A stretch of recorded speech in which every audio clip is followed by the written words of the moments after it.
izin Nurwahini Tuasamu, terus hadir ya Pak. Radit Adistiawan Romsi hadir. Tidak Radit.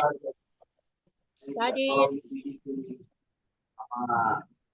Tadi. Ibu Mira Ayuda Muningsih. Oke, cukup. Silakan. Hadir tidak Ibu? Nah, baru 2 Pak. Oke lanjut ya. Saya Kak hadir Kak, Priyan Rebecca Kak. Anwar hadir. Baju putih paling mentereng, aman. Enggak lah. Ya. Menyala. Ya.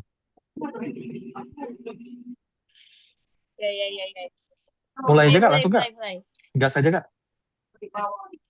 Biar Oke, menyala mulai Kak. aja deh. Mulai aja. Boleh saya bantu share ya? Iya, menyala banget. Siap abangku, panutanku. Lebih menyala lagi Bang Irwan. Menyala ya, kebakaran ini. Irwan Nasri. Ya, Siap, hadir, Pak. itu pahlawan kita Pak Irwan Hasri itu Pak. Bohong aja. Pahlawan tanpa jasa masih tapi belum di Kalibata ya, belum. Ninggoy dong Pak. Belum, Kalibata Pak. Belum, Ninggoy Pak. Ya maksudnya kan perumahan Kalibata kan bukan cuma makam aja, di situ ada perumahan Kalibata, ada komplek DPR. Saya juga pernah tinggal di situ kok. Jangan diidentikan dengan makam pahlawan dong.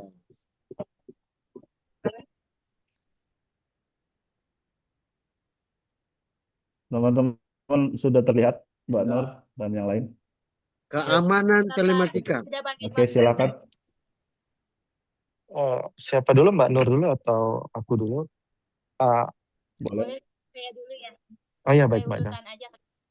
Baik Mbak Nur. Baik, Bismillahirrahmanirrahim, izin saya buka. Hari ini mohon izin Bapak teman-teman kelompok 2 izin presentasi dengan judul PPT yaitu Keamanan Telematika yang beranggotakan saya sendiri Nurwahini Tuasamu, Radit Adistiawan Romsi, Mira Ayuda Muningsih, Muhammad Eka Putra, Priyan Rebecca, Irwan Nazri, Wika Fertiana, dan Anwar. Boleh Bang slide selanjutnya.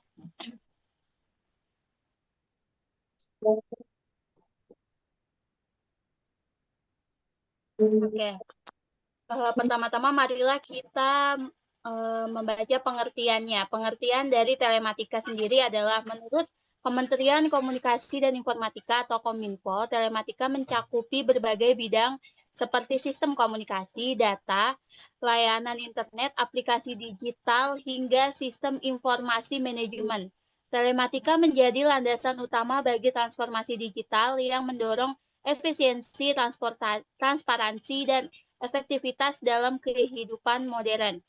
Pengertian keamanan telematika. Keamanan telematika adalah seperangkat konsep, metode, dan teknologi yang bertujuan untuk melindungi sistem telematika dari ancaman yang dapat mengganggu kerahasiaan, integritas, dan ketersediaan data. Boleh Bang? Selanjutnya.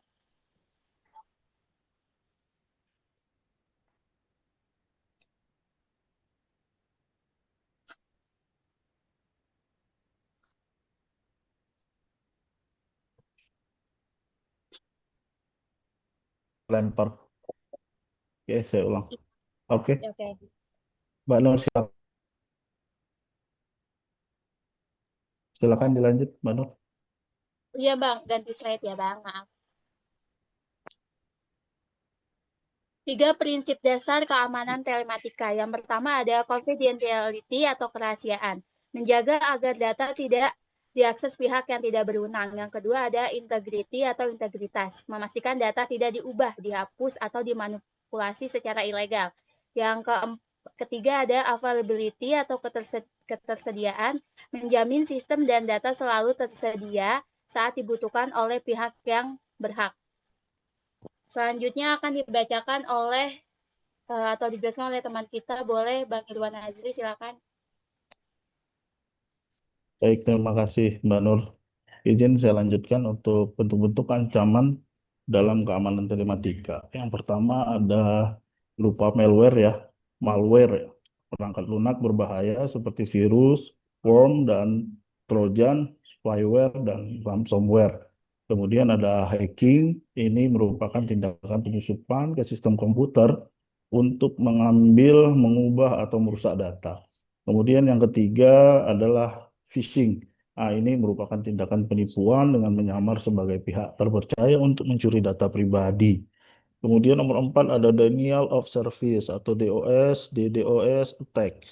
Serangan ini ya, biasanya untuk melemahkan server, biasanya kalau saya tidak salah ya. Serangan yang membuat layanan telematika tidak dapat diakses. Kemudian social engineering itu memanipulasi psikologi terhadap pengguna untuk membocorkan informasi rahasia. Kemudian kebocoran data atau data breach, penyebaran data sensitif ke pihak yang tidak berwenang. Selanjutnya adalah regulasi dan kebijakan keamanan telematika di Indonesia. Untuk menghadapi tantangan keamanan telematika, pemerintah Indonesia telah menetapkan sejumlah regulasi di antaranya. Yang pertama adalah Undang-Undang Nomor 11 Tahun 2008 yang kemudian dirubah menjadi ada perubahan di dalamnya, kemudian ditetapkan dalam Undang-Undang Nomor 19 Tahun 2016, yang mana kedua undang-undang ini masih berlaku ya, yaitu yang mengatur tentang tindak pidana cyber, transaksi elektronik, serta penggunaan sistem informasi. Kemudian yang kedua ada Undang-Undang Nomor 27 Tahun 2022 tentang Undang-Undang Perlindungan Data Pribadi, mengatur perlindungan terhadap data pribadi, hak subjek data, kebijakan pengendali data, serta sanksi jika terjadi pelanggaran. Yang ketiga, regulasi yang diatur oleh pemerintah yaitu terkait dengan Undang-Undang Nomor 71 Tahun 2019 tentang penyelenggaraan sistem data transaksi elektronik. Hal ini mengatur penyelenggaraan sistem elektronik oleh instansi pemerintah maupun swasta. Yang keempat adalah ini sebenarnya adalah Badan Keamanan Cyber Nasional atau BSSN. Ini merupakan sebuah institusi ya. Karena institusi ini memiliki diberi mandat untuk melindungi ruang cyber nasional dari berbagai ancaman. Kemudian untuk slide selanjutnya nanti saya mau dibantu oleh Bang Frian ya untuk melanjutkan penjelasan pada malam hari ini. Silakan Bang Frian. Terima kasih Abangku Bang Irwan Nasri. Kami kelompok 2 akan menyambung ya tentang selanjutnya dengan pembahasan konsep dan strategi keamanan telematika. Pertama itu ada aspek teknis ya. Aspek teknis itu penggunaan enkripsi untuk melindungi data, penerapan firewall, antivirus, dan sistem deteksi virus seperti IDS atau IPS. Penerapan autentifikasi ganda, multi-faktor atau authentication. Nah, selanjutnya ada aspek organisasi, penyusunan kebijakan keamanan informasi dalam lembaga atau perusahaan. Terus yang selanjutnya ada aspek hukum dan regulasi, penegakan hukum cyber yang tegas dan harmonisasi regulasi ya dengan standar internasional dan kerjasama internasional dalam menghadapi kejahatan cyber lintas negara. Dan yang selanjutnya yang keempat adalah aspek sosial dan edukasi.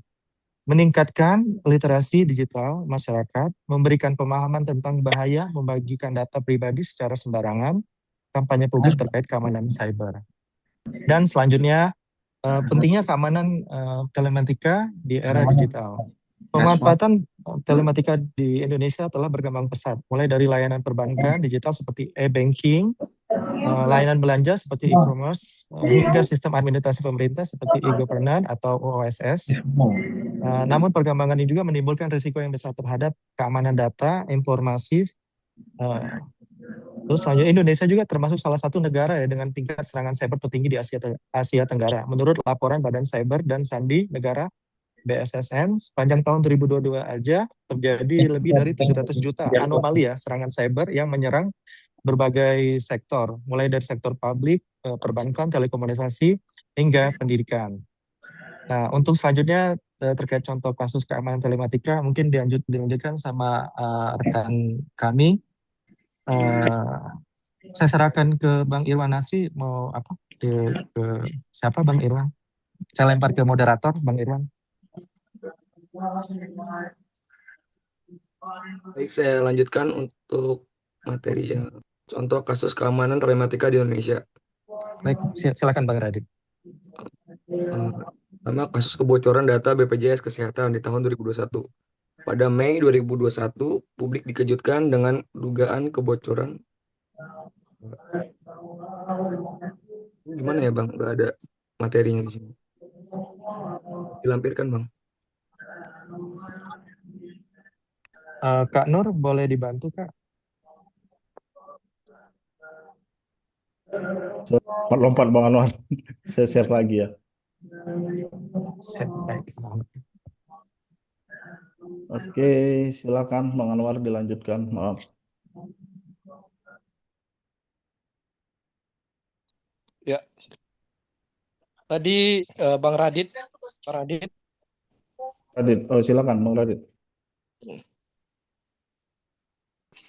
Baik, saya lanjutkan. Yang pertama ada di kasus kebocoran data BPJS Kesehatan di tahun 2021. Pada Mei 2021, publik dikejutkan dengan dugaan kebocoran data lebih dari 279 juta data peserta BPJS Kesehatan yang dijual di forum hacker internasional. Data tersebut mencakup NIK, alamat, nomor ponsel, gaji, hingga status keluarga. Kasus ini menjadi salah satu kebocoran data terbesar di Indonesia. Dampaknya itu menurunnya kepercayaan masyarakat terhadap pengelolaan data pemerintah. Dan penyebabnya lemahnya pengamanan sistem database dan tidak adanya enkripsi yang memadai. Nah, upaya penanganannya investigasi oleh BSSN, Kominfo, dan Polri, serta dorongan untuk mempercepat pembahasan Undang-Undang Perlindungan Data Pribadi. Baik, selanjutnya upaya peningkatan keamanan telematika. Yang pertama, teknis penerapan enkripsi data end-to-end, autentikasi multifaktor atau MFA, peningkatan keamanan jaringan dengan firewall, IDS or IPS, dan SIM. Kedua, organisasi dan manajemen, audit keamanan sistem informasi secara berkala, yaitu penerapan standar ISO atau IEC 27001 tentang keamanan informasi, Incident Response Plan atau IRP untuk menangani serangan cyber. Yang ketiga, hukum dan regulasi. Penegakan Undang-Undang PDP tahun 2022 secara konsisten, sanksinya tegas terhadap kebocoran data akibat kelalaian pengendalian data. Penguatan koordinasi antar lembaga, yaitu BSSN, Kominfo, dan Polri. Dan yang terakhir, masyarakat. Edukasi tentang keamanan digital atau literasi cyber, yaitu mendorong masyarakat menggunakan password kuat dan berbeda pada setiap akun untuk kesadaran untuk tidak sembarangan membagikan data pribadi.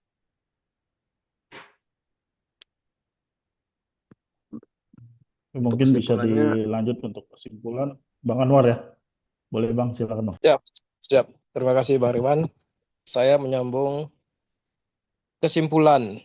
Berdasarkan uraian pada bab-bab sebelumnya, dapat disimpulkan bahwa keamanan telematika merupakan aspek vital dalam era digital karena hampir semua sektor kehidupan, baik pendidikan, kesehatan, ekonomi, maupun pemerintahan, bergantung pada sistem informasi dan komunikasi. Ancaman terhadap keamanan telematika sangat beragam, mulai dari peretasan atau hacking, kebocoran data pribadi, malware, hingga serangan sosial rekayasa.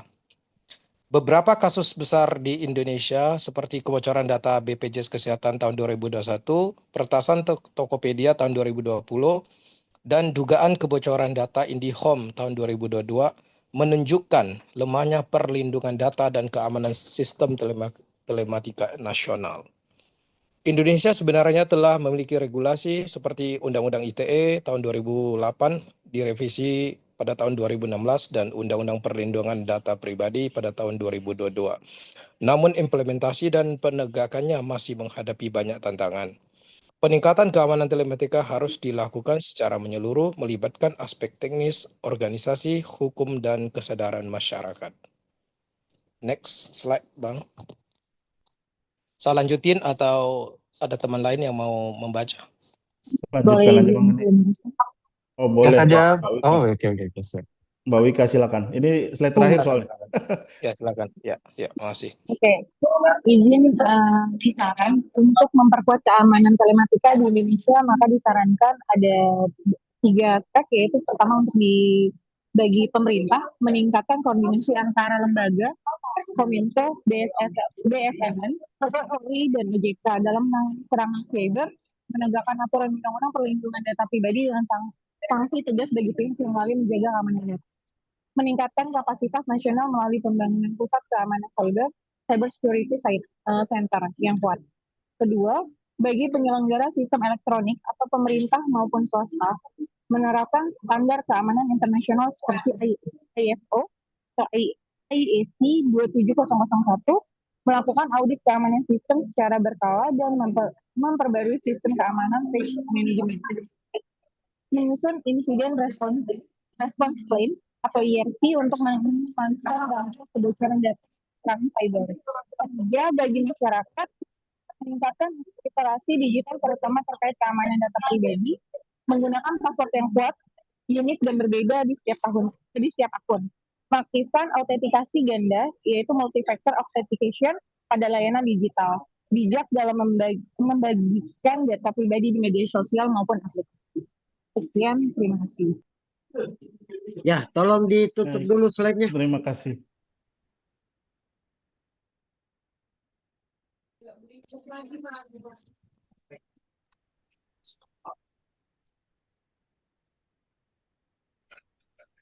Oke, baik. Tadi kita sudah dengarkan bersama teman-teman dari kelompok 2 ya. Pak Hari, ada berapa kelompok di kelas ini Pak Hari? 7, 6? Ada 7 kelompok, Pak. Iya. Aduh, 7 kelompok ya. Kita harus, ini baru pertemuan kelima ya. Baru 2 yang selesai ya. Ya, kita usahakan 2 hari ini selesai ya. Karena kita Baiklah, Pak. 2 kali lagi tatap muka, sementara Anda baru 3 nih. Baik, kita langsung saja. Yang mau bertanya, memberikan saran, kritik terhadap makalah dari teman-teman kelompok 2 tentang keamanan telematika atau security telematika. Gitu kira-kira ya. Kalaupun tadi ada contoh kasusnya seperti apa, kemudian peristiwa hukumnya yang terpenting. Biar kita bisa mendalami apa itu security telematika atau keamanan telematika. Telekomunikasi, informasi, dan komunikasi. Bagaimana cara pola mengamankan telekomunikasi, informasi, dan komunikasi. Kan begitu. Telematika kan itu. Telekomunikasi, informasi, dan komunikasi telematika. Nah, Anda diskusikan. Bagaimana bentuk keamanannya, bagaimana bentuk security-nya, dan seterusnya. Oke, jelas? Maka silakan bertanya. Saya cuma belum lihat tadi contoh kasusnya ada tadi ya? Ada ya, Pak. Ada ya? Ada, Pak. Ada. Peristiwa hukumnya ada? Ada, Pak. Ada, baik. Kalau begitu saya buka sesi, silakan bertanya. Saya nggak penting benar, yang penting Anda respon. Silakan bertanya terkait dengan keamanan telematika. Ada? Izin bertanya Pak dosen. Oh, boleh. Kelompok berapa, Jeffrey? Saya dari kelompok 3. Ya. Saya ingin bertanya ke kelompok 2 perihal security telematika. Kan beberapa lalu itu sampai saat ini juga terjadi pembobolan rekening oleh scammer penipuan. Nah itu bagaimana sih tindakan hukum kita kepada pihak bank jika rekening kita terbobol begitu, karena itu kan ada penipuan di situ, tapi kan bukan kita yang melakukan transaksi. Itu bagaimana penanganan hukumnya dan apakah itu bisa kita gugat untuk ataupun kita upayakan untuk pengembalian dananya? Begitu. Terima kasih, Pak dosen. Baik. Apakah kelompok 2 mau langsung respon atau kita tampung dulu? Mau langsung ditanggap? Mau langsung respon? Tanggapi? Atau kita tampung dulu penanya berikutnya? Tampung dulu aja kali ya. Iya, tampung dulu aja, Bang. Iya, baik. Ya, satu lagi Pak, Silakan boleh Pak. penanya berikutnya. Izin Pak, ikut tanya. Iya, boleh. Aduh, Siapa serem nih nih? kalau udah Pak Samuel ini.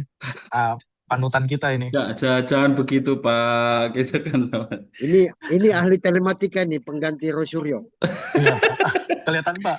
Ya, minta tolong Pak, kita akan membahas mengenai tadi Pak contoh kasus Pak. Untuk slide-nya kita bisa tampilkan di contoh kasus. Minta tolong Pak.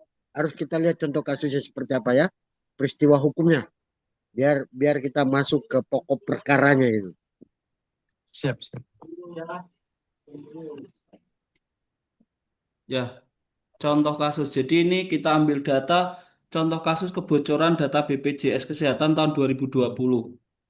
Ya, tapi Ya. saya mencoba untuk lebih lebih ke depan lagi. Saya akan ambil contoh kasus yang di tahun 2024, Pak. Jadi nggak terlalu jauh. Nah, jadi begini, kita kemarin itu di tahun 2024, kalau nggak salah itu sekitar bulan Juni Juli ya, Pak. Jadi Ya.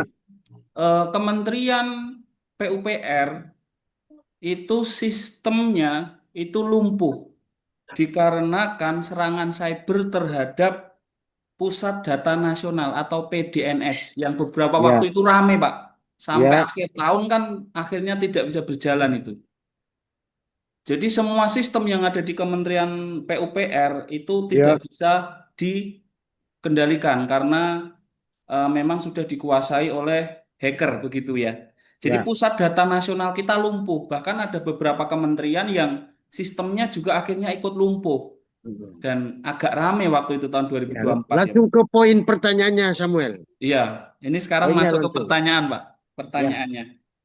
Pertanyaan pertama saya, siapa sih seharusnya yang bertanggung jawab terhadap keamanan cyber ini secara nasional, pemerintah, secara keseluruhan? Karena kita tahu bahwa semua sistem kita akan menuju ke era digitalisasi. Jadi siapa sih yang harus bertanggung jawab? Itu pertanyaan pertama. Lalu yang pertanyaan kedua, bagaimana sih seharusnya telematika itu mendukung transformasi digital secara nasional? Terima kasih, Pak. Baik. Cukup dulu mungkin ya, karena ini ada 3 pertanyaan nih, walaupun 2 yang bertanya, tapi kalau saya lihat ini ada 3 pertanyaan. Tolong slide-nya ditutup lagi, saya mau lihat mahasiswanya. Tadinya saya mau tanya Pak dosen, tapi Pak Oh, Eko boleh, udah boleh. Oke. Silakan kalau begitu. Silakan. udah diborong sama Pak Eko itu. Iya, silakan bertanya, silakan. Nah, itu soal contoh Pak dosen izin bertanya. Itu kan tadi contohnya yang kasus-kasus yang masalah pembobolan secara skala besar, contohnya masalah BPJS, langsung ke masalah apa namanya? Perusahaan-perusahaan besar. Bagaimana dengan pembobolan secara yang pribadi atau individu ke masyarakat, Pak dosen? Kan banyak pembobolan melalui digitalisasi, melalui apalagi saat ini akun WhatsApp gitu kan, langsung terus yang lain-lain yang kecil-kecil banyak. Nah, itu bagaimana itu penanganannya langsung dan kemana kita harus mengadunya gitu Pak dosen? Kalau perusahaan besar mungkin lebih gampang ya, perusahaan negara akan menangani. Jangan tanya ke saya, tanya ke teman-teman kelompok 2 tadi yang mempresentasikan makalahnya. Saya nggak paham nanti. Jadi tanyakan sama yang narasumber tadi gitu ya, kelompok 2.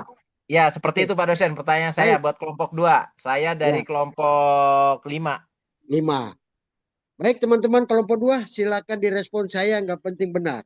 Tetapi yang penting Anda membuat suatu interaksi, membuat suatu responsif, saya tidak penting benar jawabannya. Tetapi yang terpenting adalah ada diskusi, ada interaksi di situ. Ya, silakan. Mungkin saya izin menjawab dulu ya, mungkin nanti Bang Irwan sama Kak Tua Salamu ditambahin nama sama rekan-rekan yang lain ya. Sebenarnya pertanyaan, perkenalkan saya Prian Pak, kebetulan saya dari kelompok 2, ingin menanggapi pertanyaan pertama, kedua, dan ketiga. Sebenarnya hampir sama ya Pak ya, terkait keamanan ya. Nah, bagaimana sih bila mana permasalahan terkait pembobolan ATM itu terjadi ke kita? Nah, terus pertama untuk jawaban pertama ya, untuk pertanyaan pertama, ya kita pertama konfirmasi ke bank, kita ajukan pemblokiran. Itu yang pertama, kita ajukan pemblokiran. Nah, terus selanjutnya kita ajukan laporkan ke polisi cyber ya. Kalau di Polda itu ada. Nah, kita bisa lapor ke polisi cyber. Nah, bila mana nanti keluar hasilnya gimana pun, maksudnya sudah terbukti salah atau enggak. Nah, bila mana abang kurang puas, bisa ngajukan gugatan ya, perbuatan melawan hukum. Itu kan bagaimanapun kan kecerobohan dari pihak bank ya. Karena kan setiap perusahaan itu kan dia ada sistem IT-nya. Orang IT-nya tidak ada untuk menjaga keamanan ini kan. Itu bagaimana kok bisa jebol ya. Itu yang pertama. Koreksi ya Pak kalau saya salah. Terkait masalah kedua, terkait masalah PUPR ya. PUPR, contoh case terkait PUPR. Bagaimana sih kok bisa data jebol segala macam? Siapa yang harus bertanggung jawab ya? Kalau menurut aku sih kembali ke lembaga masing-masing ya. Karena lembaga kementerian itu dia punya sistem keamanan sendiri. Nah, dia hire IT sendiri. Nah, bila mana memang IT-nya bila mana memang tidak bisa ya, mungkin bila mana ada kejadian yang lain, harusnya kan dia komunikasi sama polisi cyber ya untuk memblokir ya, contoh kayak pembobolan BPJS atau apa, kan itu kan bisa komunikasi sama pihak kepolisian. Nah, itu mungkin jawaban yang pertama, yang kedua ya. Nah, terus bagaimana sih peningkatan keamanan? Kalau peningkatan keamanan menurut aku sih pemerintah sudah cukup baik ya. Pertama dengan adanya undang-undang IT ya terkait keamanan. Terus kedua terkait masalah undang-undang perlindungan data pribadi. Dua undang-undang itu menurut saya sih udah cukup kredibel ya untuk menanggulangi ya, mungkin butuh revisi terkait undang-undang. Tapi undang-undangnya sih menurut saya sih udah tepat ya. Menurut kami udah tepat gitu kan. Nah, untuk yang ketiga, pertanyaan yang sangat luar biasa ya Pak dari rekan kami Pak Ahmad Wahyudi, talenta terbaik di Putar Dolar. Ya hampir sama sih jawabannya Pak. Sampai bertanggung jawab terkait masalah yang kecil-kecil. Ya tetap yang kecil-kecil ya kita bikin laporan ke polisi aja, ke polisi bagian cyber ya, IT ya. Dia menanganin itu. Nah, bila mana ada kerugian dari perusahaan yang kecil itu, bagaimana pembobolan data ya tinggal kita gugat pihak yang merugikan dari pihak contoh dari pihak Bapak Ahmad Wahyudi sendiri gitu. Mungkin itu singkat dari saya Pak. Mungkin ada rekan-rekan saya ingin menambahin, Mas Irwan Nasri atau Kak Dewa Salamu atau rekan-rekan yang lain. Ya, silakan rekan-rekan dari kelompok 2 ada yang mau menambahkan, silakan. Saya Pak izin Dua Samu ya, izin menambahkan. Izin melengkapi pertanyaan dari Bang Frian PK tadi terkait pertanyaan 1, 2, dan 3. Sebenarnya kalau dilihat dari contoh pertanyaan pertama yang diberikan sama Bapak siapa tadi ya, saya lupa maaf. Itu gini, kalau misalkan terjadi scammer membobol kartu rekening itu biasanya hal pertama yang paling kita bakal lakuin tuh adalah menghubungi si call center dari bank tersebut gitu. Jadi biasanya kan kalau kita mau melapor ke polisi kan harus nunggu 1 kali 24 jam kan. Nah, sebelum kita melapor ke polisi itu biasanya kita diarahkan untuk menghubungi si call center tersebut dari bank tersebut, meng-screenshot bukti bahwa kita habis mendapatkan penipuan gitu, jadi bank kita dibobol. Atau kalau misalkan biasanya call center tuh nggak bisa langsung menjawab, kita bisa langsung menghubungi pihak OJK, Otoritas Jasa Keuangan gitu. Nah, setelah dari pengumpulan bukti chat yang udah kita kirim ke OJK atau ke call center bank tersebut tanggapannya kurang sesuai, baru setelah menunggu 1 kali 24 jam kita bisa ke kantor polisi atau seperti yang tadi Bang Frian bilang ke polisi cyber gitu kan. Terus pertanyaan kedua dari Pak Santian, dari Pak Samuel terkait siapa sih yang bertanggung jawab terhadap keamanan cyber secara nasional ya, secara nasional. Nah, penanggung jawab utama terhadap keamanan cyber nasional ini di Indonesia sendiri itu adalah Badan Cyber dan Sandi Negara atau yang biasa kita singkat dengan BSSN. BSSN ini dibentuk berdasarkan Peraturan Presiden Nomor 53 Tahun 2017 yang kemudian diperbarui dengan Peraturan Presiden Nomor 133 Tahun 2017 dengan mandat untuk merumuskan dan melaksanakan kebijakan teknis di bidang keamanan cyber nasional, lalu melindungi infrastruktur informasi vital nasional, lalu juga melakukan deteksi, pencegahan, dan penanggulangan serangan cyber, terus juga melakukan koordinasi antar lembaga, meningkatkan kesadaran dan literasi cyber masyarakat. Jadi secara hukum dan kelembagaan, BSSN ini adalah aktor sentral dan penanggung jawab utama keamanan cyber nasional, sedangkan kementerian dan lembaga lain berperan sebagai pelaksana teknis sesuai bidangnya. Baik, ada lagi yang lain? Kelompok 2 mau menambahkan, silakan. Selamat malam Pak, saya juga mau menambahkan pertanyaan yang kenapa sih kalau misalnya siapa nih? Nggak ada mahasiswanya, kenapa? Iya. Open kamera dong biar saya lagi di HP, Oh iya, oke. Iya. Jadi gini Pak, saya kebetulan bekerja di bank dan pernah di bagian mengurusi pengaduan nasabah untuk masalah seperti ini ya Pak. Biasanya tuh memang kalau di bank secara transaksi itu terbacanya normal. Dan kenapa hampir nggak pernah uang itu kembali Pak? Karena gini, kita kalau misalnya penipuannya antar bank, kita akan mengirimasi ke bank bersangkutan tepat si nasabah itu memiliki rekening. Nanti itu akan jelas dari bank tersebut, tapi selama transaksi itu terbacanya normal, itu uang hampir tidak pernah kembali. Atau bahkan gini Pak, laporan kita itu laporan keberapa? Jadi kita melihat saldo si pelaku, kalau saldonya itu tidak cukup, itu biasanya yang diprioritaskan adalah pelapor yang pertama untuk pengembalian dana sebesar saldo yang si pelaku itu punya, gitu Pak. Jadi kalau misalnya misalnya ada bapak atau ibu yang melaporkan saya ditipu gini, saya tidak mengirimkan atau apa-apa, jadi tapi di pihak bank transaksinya terbaca normal, itu bapak di urutan keberapa gitu loh Pak biasanya. Nah kalau memang urutannya belakang-belakangan baru lapor, itu biasanya uang hampir tidak pernah kembali lagi Pak. Itu aja sih Pak saya menambahkan. Baik. Masih ada yang mau menambahkan? Izin Pak, tadi Ya, kayaknya Irwan menambahkan. Nasri. Negeri Pak, betul. Siap. Saya rasa kalau untuk pertanyaan nomor 1 sudah diborong teman-teman semua tuh udah habis lah itu, sudah terjawab menurut Udah saya. sempurna ya? Sempurna Pak. Iya, Mulai iya. dari teknis sampai dengan tindakan Ya. hukum, sudah kemudian langkah-langkah juga sudah dijawab oleh Mas Rian, Bu Nur, dan Bu Mira selaku pelaku langsung itu ya, bukan pelaku tindak pidana Pak, tidak, tapi yang menangani kan gitu. Terus ke Bang Samuel Eko tadi terkait dengan siapa yang bertanggung jawab juga sudah terjawab oleh Mbak Nur. Cuman di bagian nomor 2 tadi Bang boleh sedikit diulang Bang, pertanyaan nomor 2 bagaimana telematika mendukung apa tadi? Saya agak terlewat karena sinyal kurang baik. Iya, jadi bagaimana sih seharusnya telematika itu mendukung transformasi digital secara nasional? Baik Bang, terima kasih. Nah, bagaimana sih harusnya telematika itu mendukung transformasi digital secara nasional ya? Sebenarnya hal ini tuh sudah mulai berjalan ya Bang.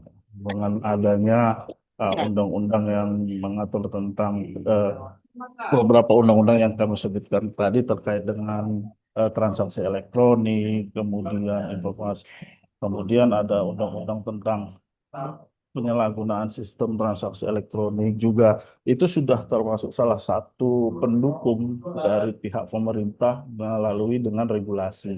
Kemudian dengan beberapa adanya regulator-regulator, bukan regulator ya, apa ya, pihak-pihak penyedia jasa yang mendukung seperti halnya saat ini bisa kita lihat transformasi digital mungkin di bidang pendidikan seperti halnya yang kita laksanakan saat ini.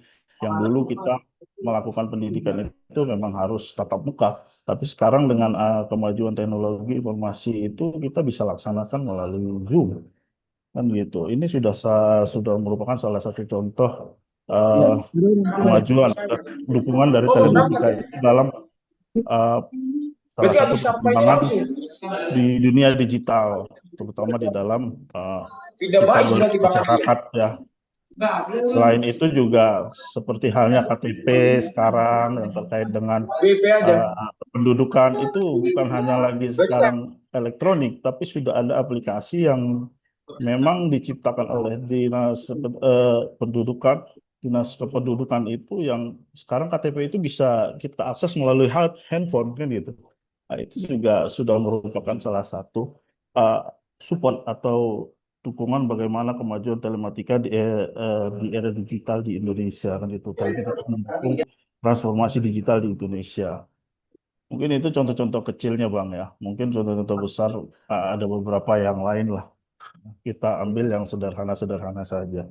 Kemudian tadi terkait dengan Bang nomor 3 ya, terkait dengan Bang Ahmad Wahyudi tadi bagaimana penanganan permasalahan di masyarakat. Kami tadi di dalam slide kami memberikan beberapa strategi ya untuk memperkuat keamanan telematika, ada teknis dan sebagainya. Tapi ada 3 faktor pendukung ini yang menurut saya juga penting. Yang pertama adalah dari segi pemerintah dengan membuat regulasi dan itu sudah ada. Kemudian dari penyedia jasa layanan digital. Seperti hal yang saya sampaikan tadi mungkin dari pemerintah juga dari dinas pendidikan dari dari catatan sipil dan sebagainya, mungkin yang sering kita gunakan sekarang di masyarakat yang sering bersentuhan mungkin dari Gojek, Grab dan sebagainya, itu juga harus memperkuat bagaimana mereka meramu bahwa dengan adanya regulasi dari pemerintah, mereka meramu bagaimana mereka semaksimal mungkin untuk memaksimalkan perlindungan terhadap konsumennya, terutama terhadap data pribadinya. Ini kan yang sering terjadi di masyarakat, di mana pihak penyedia cenderung terkadang balik badan terkait dengan kesalahan yang ada di cyber ini atau di digital ini. Kemudian yang ketiga itu dari kita sendiri, Bang, sebagai masyarakat. Kita juga perlu meningkatkan kewaspadaan seperti yang saya sampaikan tadi, dengan mungkin kalau di handphone kita bisa membuat menambah kunci ganda dan sebagainya, enkripsi atau seperti apa, mengamankan akun kita dengan berbagai akun. Sekarang kan bisa, terutama dengan kayak email tuh bisa dikompilasi dengan email yang lain, dengan nomor handphone. Jadi ketika ada penyerangan secara ada yang mencoba membobol, itu kita tahu gitu loh, ada notifikasi yang sampai kepada kita. Jadi saya rasa hal ini bisa dilakukan dengan 3 faktor pendukung itu selain secara teknis yang sudah kami sampaikan tadi. Mungkin itu Pak dari saya atau dari teman-teman yang lain, atau ada tambahan. Saya persilakan. Terima kasih. Oke, saya pikir cukup ya, karena kita mau memberi kesempatan lagi sama kelompok lain ya. Kita sampai jam berapa kuliah? Sampai jam 12 malam ya? Sampai jam berapa? Jam Jam 10, 10, Pak. Pak. Jam 10 aja. Malam, Pak. Sampai Hah? jam 1 malam, Pak dosen. Oke, 10. sepakat, sepakat. Oke, Anda puas, saya Pak, lelah. izin menanggapi Pak sebentar Pak, penutup Pak. Bagaimana? Mau Izin menanggapi? menanggapi penutup, ya.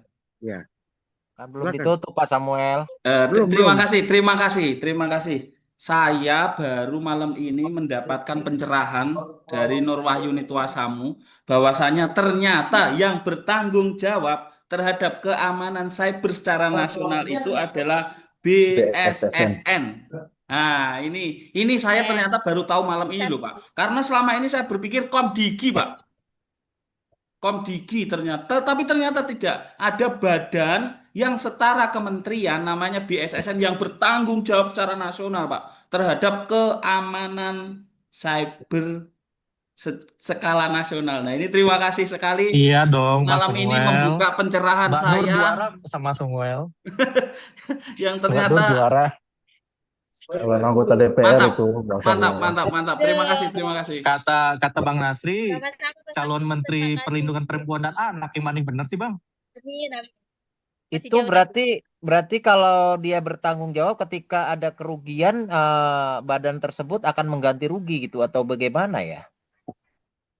Gini, Kalau begini, mengganti biar. kayaknya saya cuma tahu sih Pak, tapi Ya, lebih ke menindaklanjuti ya berarti si badan tersebut gitu. begini, biar nggak melebar ya, karena kita mau beri kesempatan sama rekan yang lain. Enggak, kita ini nggak lama ini kan. Kita kalau nggak salah 9.30 terakhir ya, habisnya ya. 22 Pak.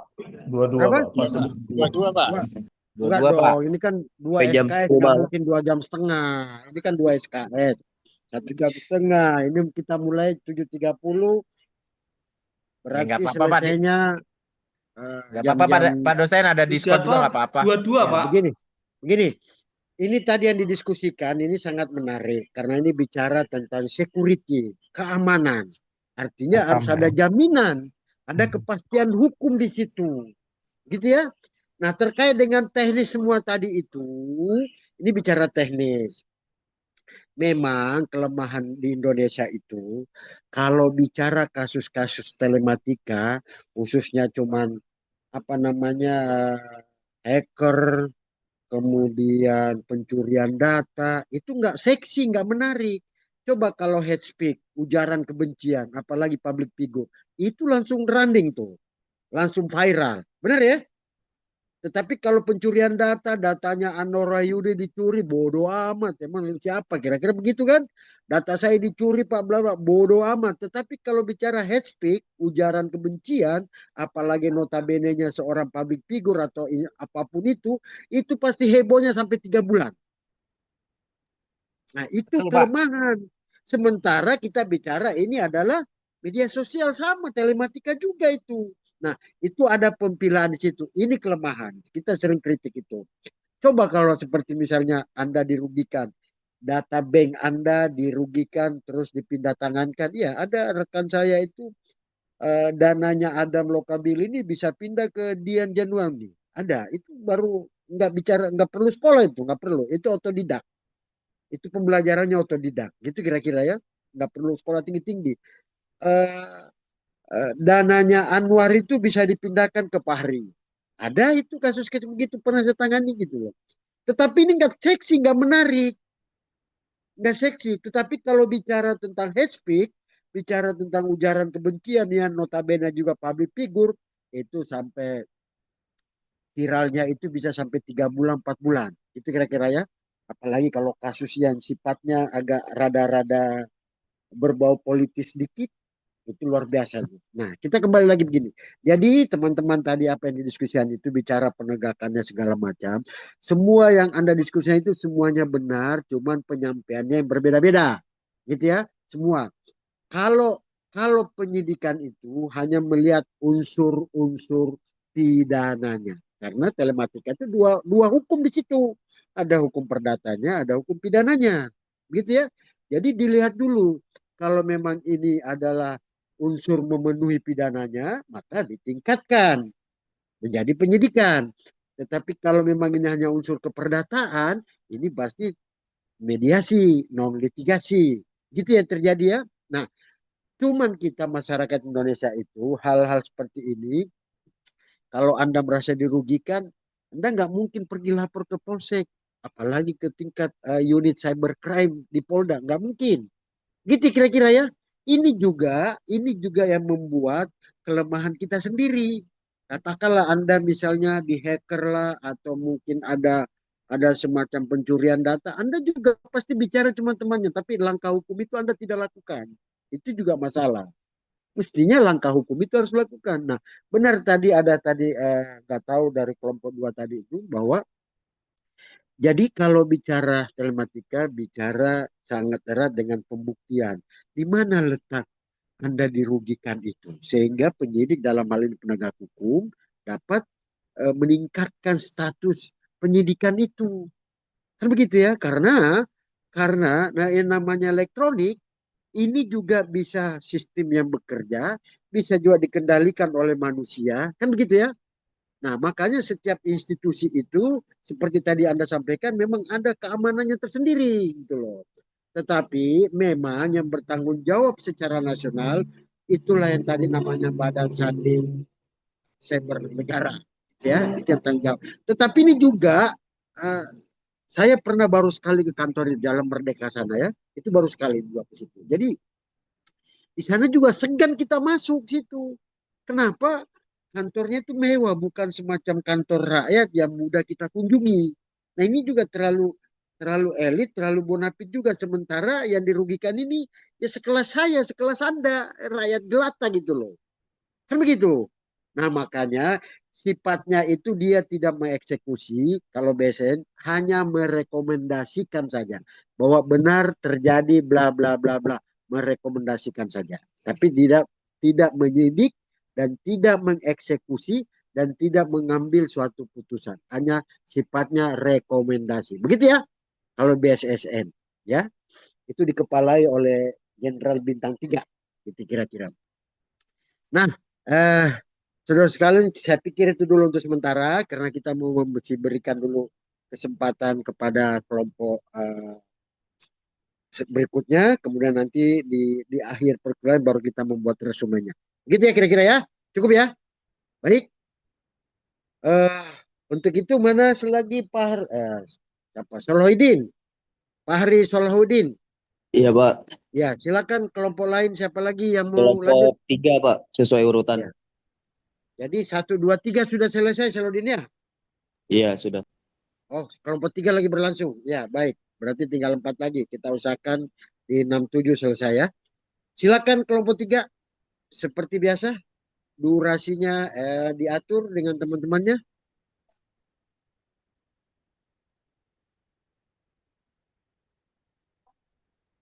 Saya udah lapar juga nih. Jadi silakan lanjut dulu. Sambil sambil ini Pak, nasi uduk nggak apa-apa Pak malam Pak. Aduh, jangan. Nah, sama-sama kita kebersamaan. Anda lapar, saya juga lapar gitu ya. Iya betul Pak. Ya silakan lanjut dulu kelompok 3. Mungkin Di kelompok share. 3 juga lagi beli nasi uduk kali Pak. Oh, beli nasi uduk. Titip 1 dong. Kelompok 2 juga lapar ini. Bukan Kelompok Pak, pertama itu mereka beli nasi goreng Pak, bukan nasi uduk. Bang Jepri, silakan opening Bang Jepri. Mbak Mega pakai laptop nggak? Bisa di share screen nggak, Pak? Filenya di share di grup aja Ya, Bang. coba Nanti dulu ya. saya bantu untuk share screen. Iya Bang ya.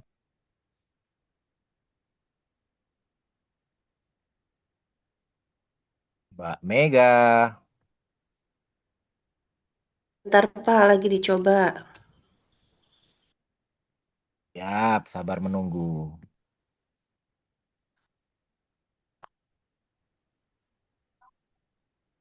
Kelompok 3 ini timnya Pak Ahmad Wahyudi nih. Bukan Pak Eko, saya kelompok 5. Oh, bukan. Timnya saya Pak Eko.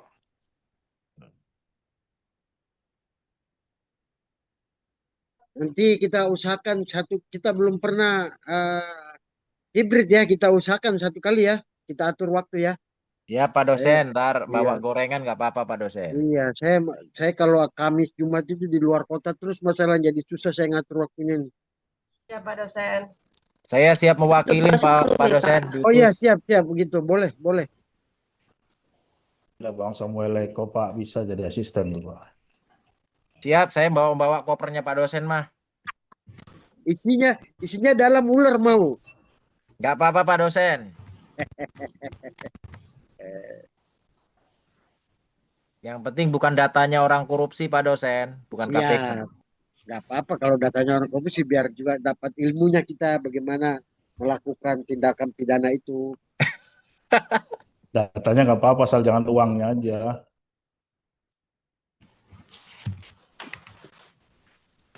Maaf, udah kebuka kah? Nah, itu Sudah, Mbak Mega Mbak. udah. Udah Kak. Sudah Mbak. Baik. Hubungan Terima hukum kasih. telematika dengan HTN. Ya, baik, terima kasih Bapak dosen dan ketua kelas. Kami kelompok 3 ingin mempresentasikan hasil diskusi kami. Judulnya hubungan hukum telematika dengan hukum tata negara, Tata negara, yang HTN. terdiri dari 8 orang. Yang pertama saya sendiri Restu Yuda Putra Brutu, yang Ya. kedua saudari Elizabeth Simajuntak, yang ketiga Dian Juniawan Herianto, yang keempat Jeffrey Rickson Lumban Raza, yang kelima Zadra Tottenham, yang keenam R. Agus Maruli Lumban Gaul, yang ketujuh Mega Nur Syafitri, yang terakhir Herdiman Radon. Nah, pertanyaannya Restu, apakah hadir Ya, Pak. semua 8 orang itu? Ya, saya harus catat dong. Hadir Ada? Pak dosen. Semua 8 orang hadir? Siap Bapak. Oh, siap. Oke, Hadir, lanjut. Bapak. Hadir Pak dosen, hadir. Iya, lanjut, silakan. Siap, next. Iya.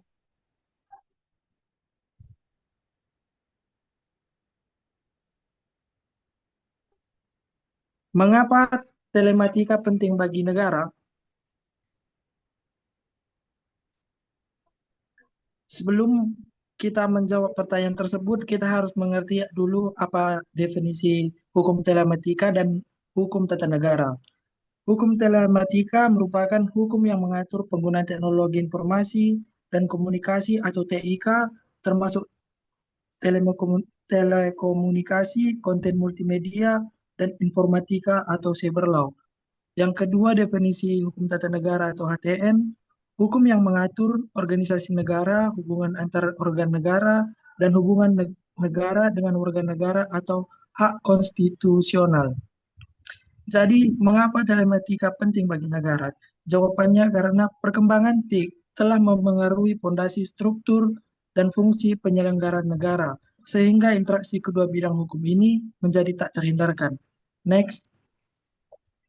Dilanjutkan teman saya yang lain. Terima kasih.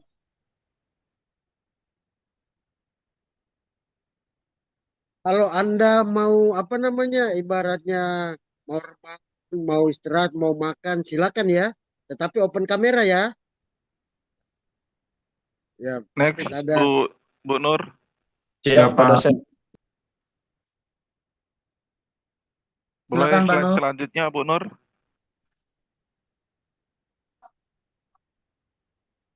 Saya aja ya. Atau saya dulu lah ya, Bang ya. Dian Siap, Bang Juniawan, Ya, Herianto. saya lanjut izin Pak dosen dan teman-teman. Ya, lanjut ya. Konsep dasar hukum tata negara dan era digital. Prinsip utama HTN atau hukum tata negara yaitu supremasi hukum, rule of law, kedaulatan rakyat, dan perlindungan hak asasi manusia atau HAM. Tantangan digital. Penerapan prinsip-prinsip ini berhadapan dengan ruang cyber yang tanpa batas atau borderless, kecepatan informasi, dan anonimitas. Konsep kedaulatan negara harus beradaptasi, tidak hanya terbatas pada kontrol teritorial fisik, tetapi juga kendali atas ruang cyber, data, dan informasi. Next. Itu ngapain? Foto-foto terus. Hubungan inti, tumpang tindih, jurisdiksi. Yang pertama, hubungan. Hukum telematika berfungsi sebagai instrumen hukum positif yang menjembatani prinsip-prinsip konstitusional atau HTN dengan realitas teknologi. Sebagai contoh langsung, penyelenggaraan pemerintahan elektronik atau e-government, pelaksanaan pemilihan umum e-voting atau keterbukaan informasi pemilu, dan yang terakhir perlindungan hak konstitusional warga negara di ruang digital. Next, silakan dilanjut teman-teman. Baik, izin saya Aspek melanjutkan. kedaulatan negara dalam ruang siber. Aspek kedaulatan negara dalam ruang siber mengacup ilmu aspek utama, kerangka regulasi, keamanan siber, kontrol atas data, kementerian teknologi, dan implikasi sosial ekonomi. Ini berarti negara memiliki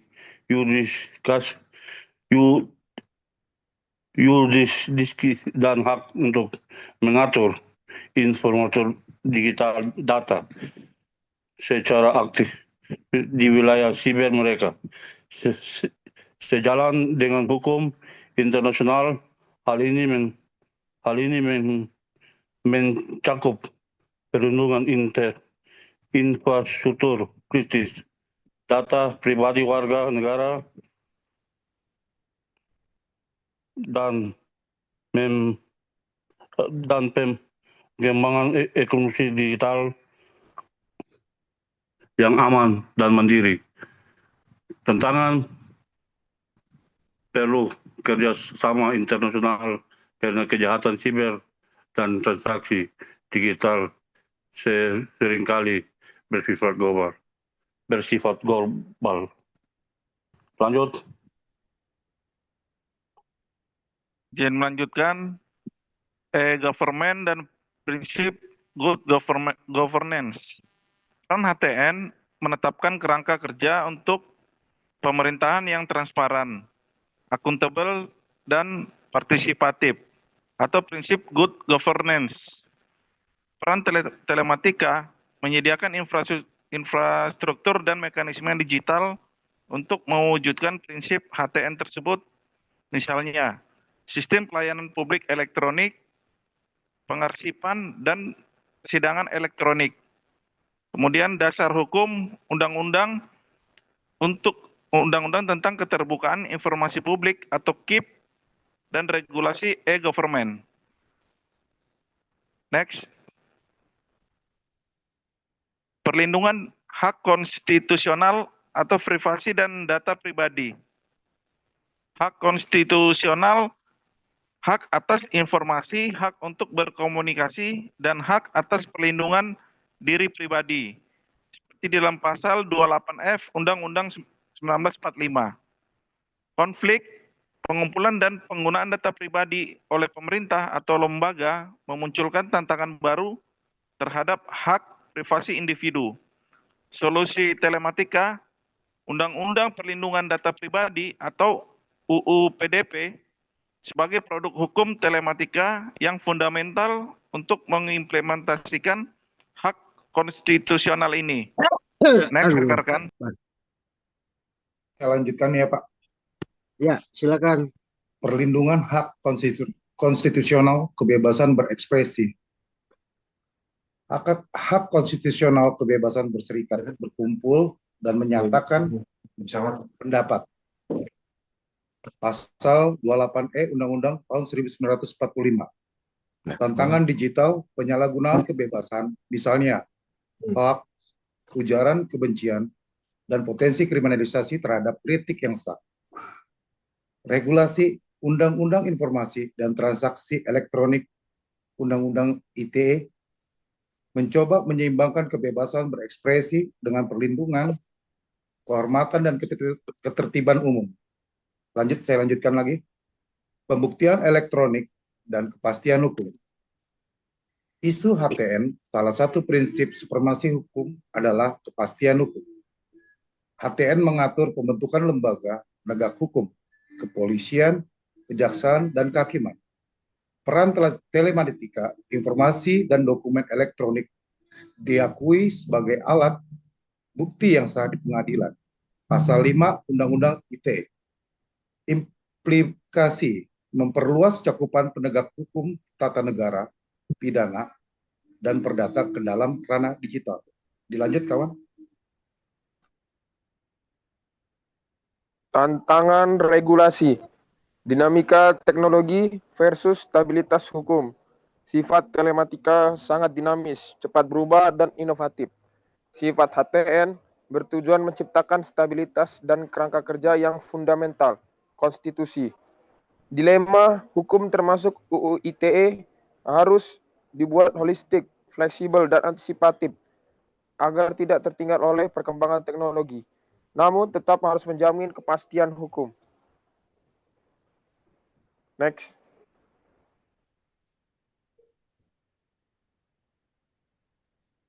Tantangan regulasi, dinamika teknologi. Contoh penerapan kasus spesifik di Indonesia. Penyelenggaraan pemilu, penggunaan sistem informasi KPU, dan pemanfaatan media sosial untuk kampanye publik yang diatur dalam UU Pemilu dan UU ITE. EKTP dan data kependudukan. Pengelolaan data kependudukan oleh pemerintah yang harus tunduk pada UU PDP dan prinsip akuntabilitas dalam HTN. Sengketa informasi publik.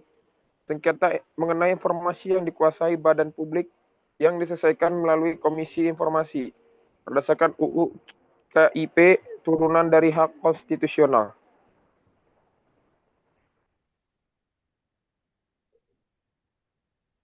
Peluang transformasi. Next. Yang lain. HTN di era digital. Akselerasi proses hukum, pemanfaatan artificial intelligence atau AI, dan analisis data untuk meningkatkan efisiensi proses yudisial dan penyelidikan. Partisipasi publik, teknologi memfasilitasi keterlibatan publik yang lebih luas dan pengawasan pemerintahan. Dan penggunaan sistem digital untuk membuka akses publik terhadap data anggaran negara.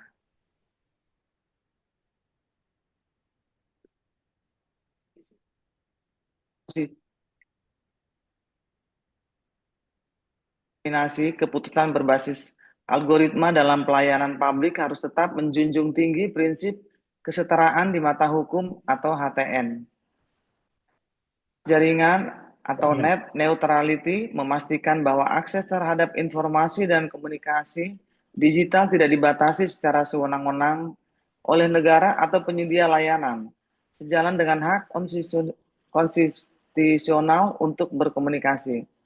Keseimbangan mencari keseimbangan antara inovasi, teknologi, dan perlindungan hak-hak individu.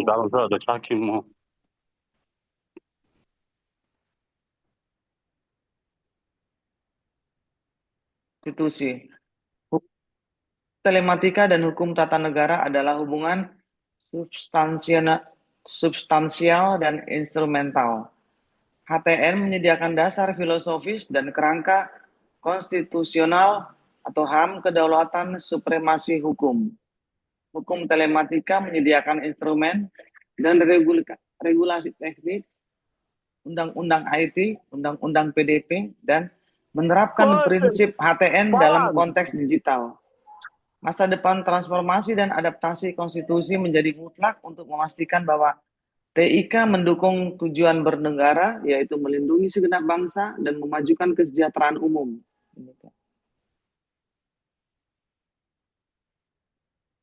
Baik, cukup ya. Tolong slide-nya ditutup dulu, rekan-rekan dari kelompok 3. Nah, baik. Kita langsung saja terkait dengan diskusi kita pada malam hari ini. Boleh silakan mau bertanya, memberikan saran, kritik terhadap makalah dari teman-teman kelompok 3. Nah, ini menarik juga karena ini juga kita alami. Cuman saya lihat sedikit, saya belum lihat peristiwa hukumnya seperti apa, contoh kasus seperti ada. Ada di slide nomor berapa? Peristiwa hukumnya, telematika yang ada korelasinya dengan HTN. Apa itu peristiwa hukumnya seperti apa? Ada di slide nomor berapa? Kelompok 3. Disebutkan aja slide-nya. Slide nomor berapa peristiwa hukum dengan contoh kasusnya? Nah, kita kan mau mendalami telematika yang ada kaitannya dengan HTN, hukum tata negara. Kan itu temanya ya. Kemudian peristiwa hukumnya seperti apa, contoh kasusnya seperti apa, itu yang kita dalami sehingga konkret kita dapat memahami bahwa HTN itu sangat erat kaitannya dengan telematika. Contoh, adanya kasus ini, adanya peristiwa ini. Begitu ya? Ada di slide nomor berapa teman-teman dari kelompok 3? Di slide nomor 11, Pak. Nomor 11. Apa itu contoh kasusnya di situ kelompok 3? Atau peristiwa hukumnya seperti apa? Seperti apa? Penghitungan data ini Pak, pemilihan umum dalam kampanye ya. Pak. Betul Pak, pemilu sama pilpres maksudnya. Iya betul Pak. Betul. Ya, itu maksud saya. Aplikasi pecat kemarin tuh Pak. Iya, oke. Jadi sudah ada peristiwa hukum, pasti secara otomatis ada juga contoh kasusnya. Nah, kita sekarang dalami bagaimana perannya telematika. Maka Anda tadi membuat beberapa penjelasan, membuat beberapa keterangan terkait dengan HTN itu apa sebenarnya. Baik, silakan kita buka termin diskusi. Ada yang mau bertanya, memberikan saran, kritik. Jadi bukan cuma bertanya saja ya. Anda boleh mengkritisi juga makalah dari kelompok 3. Boleh memberikan saran, masukan terhadap makalah kelompok 3. Oke, silakan kalau ada yang mau bertanya. Izin boleh Pak? Ya. Boleh Pak, satu. Irwan Pak dari kelompok 2. Irwan Nasri dari kelompok 2, silakan. Jangan balas dendam ya. Ini diskusi ya. Ya, kita diskusi akademik. Ya. Enggak Pak. Enggak pernah balas dendam saya Pak. Saya orang. Iya. Jangan ya. Kecuali kepepet boleh. Baik. Terima kasih sebelumnya. Ini presentasinya luar biasa sekali kelompok 3. Saya sedikit ingin bertanya sebenarnya terkait dengan tentang perlindungan hak antara kita masyarakat dengan negara dihadapkan dengan pemerintah negara terkait dengan penggunaan undang-undang ITE. Kan ini terkait dengan telematika dan undang-undang hubungannya antara masyarakat telematika dengan undang-undang dengan hukum tata negara ya, Anda. Artinya ada hubungan antara telematika, masyarakat dan negara di sini. Gitu. Jadi pertanyaannya begini, menurut teman-teman dari kelompok 3, bagaimana melihat praktek pada saat ini ya, praktek yang telah berlalu praktek-praktek yang telah terjadi terkait dengan penerapan Undang-Undang ITE ini, di mana lebih sering digunakan untuk melindungi, apakah Undang-Undang ITE selama ini sudah tepat sasaran dengan tujuan untuk melindungi kebebasan warga atau kebebasan masyarakat dalam bermedia sosial, misalnya menggunakan digital, atau malah justru membatasi masyarakat, terutama dalam hal mengkritik terhadap pemerintah. Mungkin itu Pak pertanyaan saya. Intinya pembatasan di situ ya. Iya, pembatasan intinya di situ Ya, Pak, baik. pembatasan Ya, terkait ya. dengan yang terjadi belakangan ini. Terima kasih. Baik. Anda mau langsung respon kelompok 3 atau kita tampung dulu atau Anda mau respon sendiri silakan. Atau mau kita tampung lagi bisa kita berikan penanya berikutnya. Gimana Tampung kelompok aja 3? Pak. Tampung aja dulu. Pak, biar sekalian ya. Iya, biar kita hajar sekalian begitu Jeffrey ya. Ya. Siap. Ya silakan. Kalau masih ada pertanyaan lagi silakan. Atau memberi kritik juga boleh ya. Kita kritik Ya, juga mau nanya, makalah Pak. paper. Ya, dari kelompok Anda Pak Hari Solahuddin. Kelompok berapa Dari Pak Hari? kelompok 5. Ya. Telematika ini kan dunia digital ya. Pada prinsipnya dia itu kebebasan, anonimitas, dan tanpa batas. Bagaimana cara hukum tata negara memaksakan batasan-batasan negara di dunia yang digital itu? Yang pada prinsip kan itu harusnya bertentangan kan? Terima kasih. Sudah, Kari? Ya. 2 penanya, satu lagi mungkin, silakan. Saya Pak Dosen, izin. Ya, Abi Hakim, silakan Abi. Ya, kelompok 7 Pak Dosen. Ya, kelompok Izin 7 Abi. terkait terkait telematika ini kan dunia digital tadi yang sudah disampaikan. Nah, sekarang kan lagi zamannya judol, kemudian banyak media-media yang dipakai untuk prostitusi. Nah, itu hadirnya HTN itu seperti apa ya di hal-hal yang seperti itu, Pak Dosen? Izin. Baik, ada 3 penanya. Terima kasih. Yang 1-2 tadi agak mirip-mirip tentang pembatasan ya, berekspresi. Tadi kan ada disinggung situ ya. Secara konstitusi kita bebas berekspresi, menyampaikan pendapat di muka umum, berkelompok, berserikat dan seterusnya. Kira-kira begitu. Bagaimana dengan HTN-nya? Silakan teman-teman dari kelompok 3. Saya tidak penting benar, tidak penting tepat, tetapi harus ada responsif sehingga terjadi interaksi, terjadi diskusi. Silakan teman-teman kelompok 3.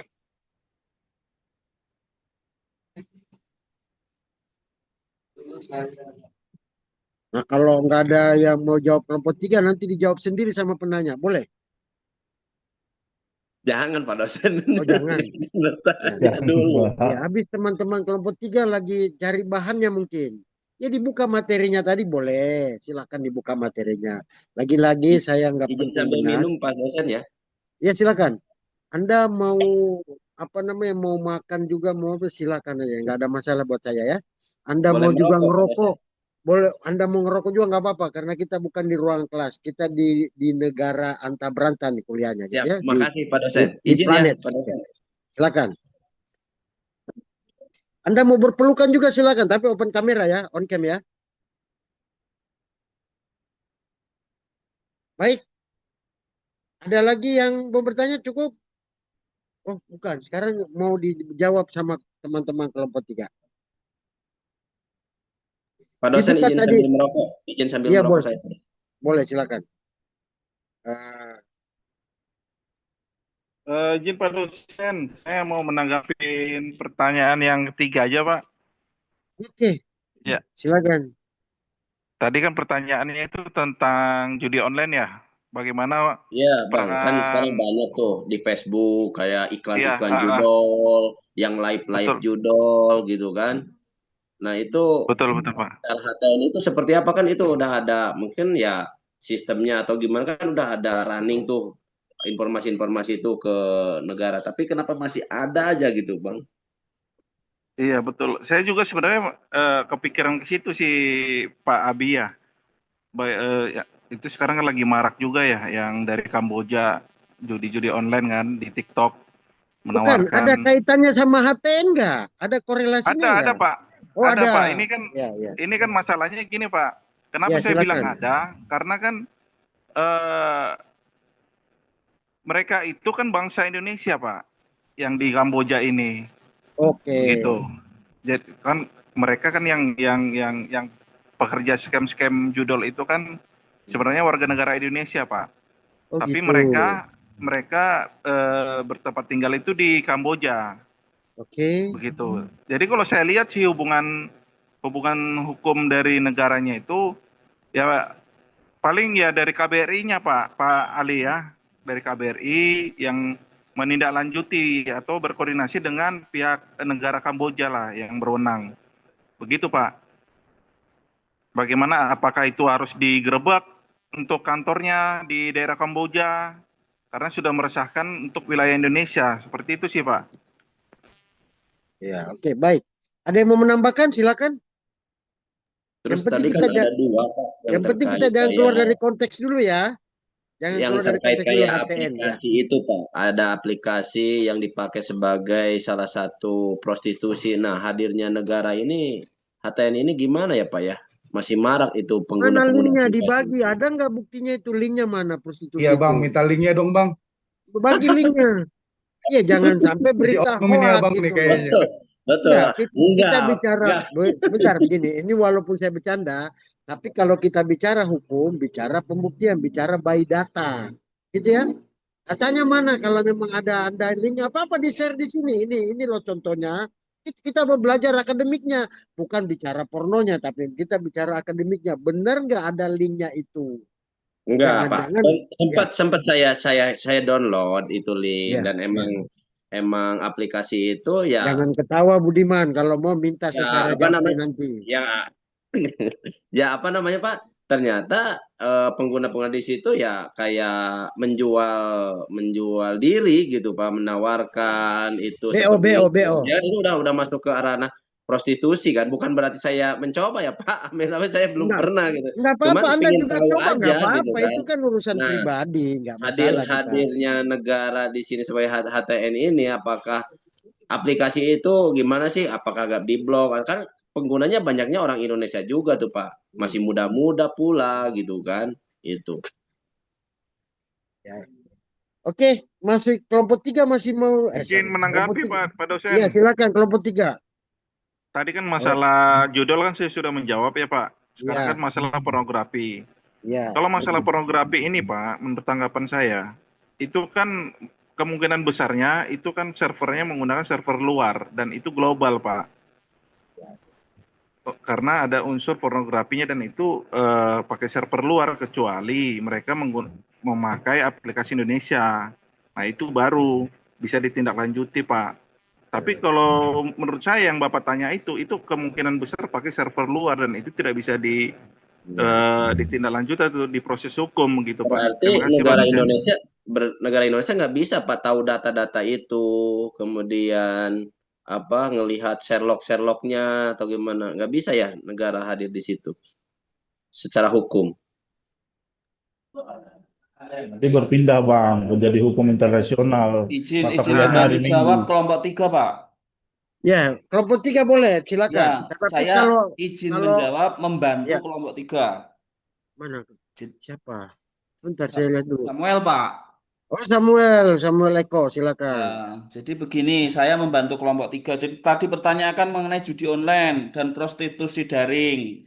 Apa hubungannya dengan HTN? Jadi begini, pemerintah itu sudah memiliki undang-undang nomor 11 tahun 2008 tentang informasi dan transaksi elektronik kan. Di pasal 27 ayat 1 itu jelas menyatakan bahwa melarang penyebaran atau distribusi konten yang melanggar kesusilaan. Jadi jelas sebenarnya pemerintah itu melarang. Kita ambil contohnya itu yang sering itu kan yang dibicarakan itu apa itu namanya yang di HP itu yang bisa di-download yang hijau-hijau itu Bang, micet, ya micet, Saya micet nggak mau ngomong Pak Eko. yang biasa dipakai untuk kesusilaan. Nah ini ada dasarnya, biasanya micet. Cuman sebenarnya negara sudah jelas mengatur, dilarang, tetapi berarti kembali lagi ke masyarakatnya. Jadi pemerintah sudah memiliki prosedur yang benar, sudah memiliki undang-undang pembatasan, tapi berarti masyarakatnya yang bandel karena memang masih berkeliaran itu micet itu, dan ternyata juga tidak diblokir eh, dari tempatnya itu apa namanya yang tempat-tempat itu apa itu saya Play, lupa namanya. Play Store Bang, Play Play Store. Store, dari Play Store juga ternyata nggak bisa diblokir di Indonesia kan, berarti ya saya tidak tahulah itu kembali Karena lagi kita. gini Pak Eko, Ya. micet itu sama dengan WhatsApp Pak Eko. Jadi micet itu sebenarnya dipakai oleh orang Cina untuk WhatsApp-nya mereka. Begitu Pak Eko. Oke, Tapi baik. di Lalu Indonesia micet itu dipakai untuk transaksi prostitusi, tapi bukan untuk pornografi Pak Eko. Begitu. Kenapa Oke. tidak bisa dihapus? Karena micet itu adalah alat atau aplikasi WhatsApp. untuk WhatsApp benar WhatsApp, ya. untuk ini iya begitu Pak Eko. Oke, baik. Lalu yang kedua tambahannya yang mengenai judi online itu juga di pasal 27 ayat 2, pemerintah melarang konten yang mengandung perjudian. Ini sebenarnya juga dilarang juga di undang-undang. Tapi ternyata memang banyak sekali link-link judi online ternyata nggak bisa juga diblokir.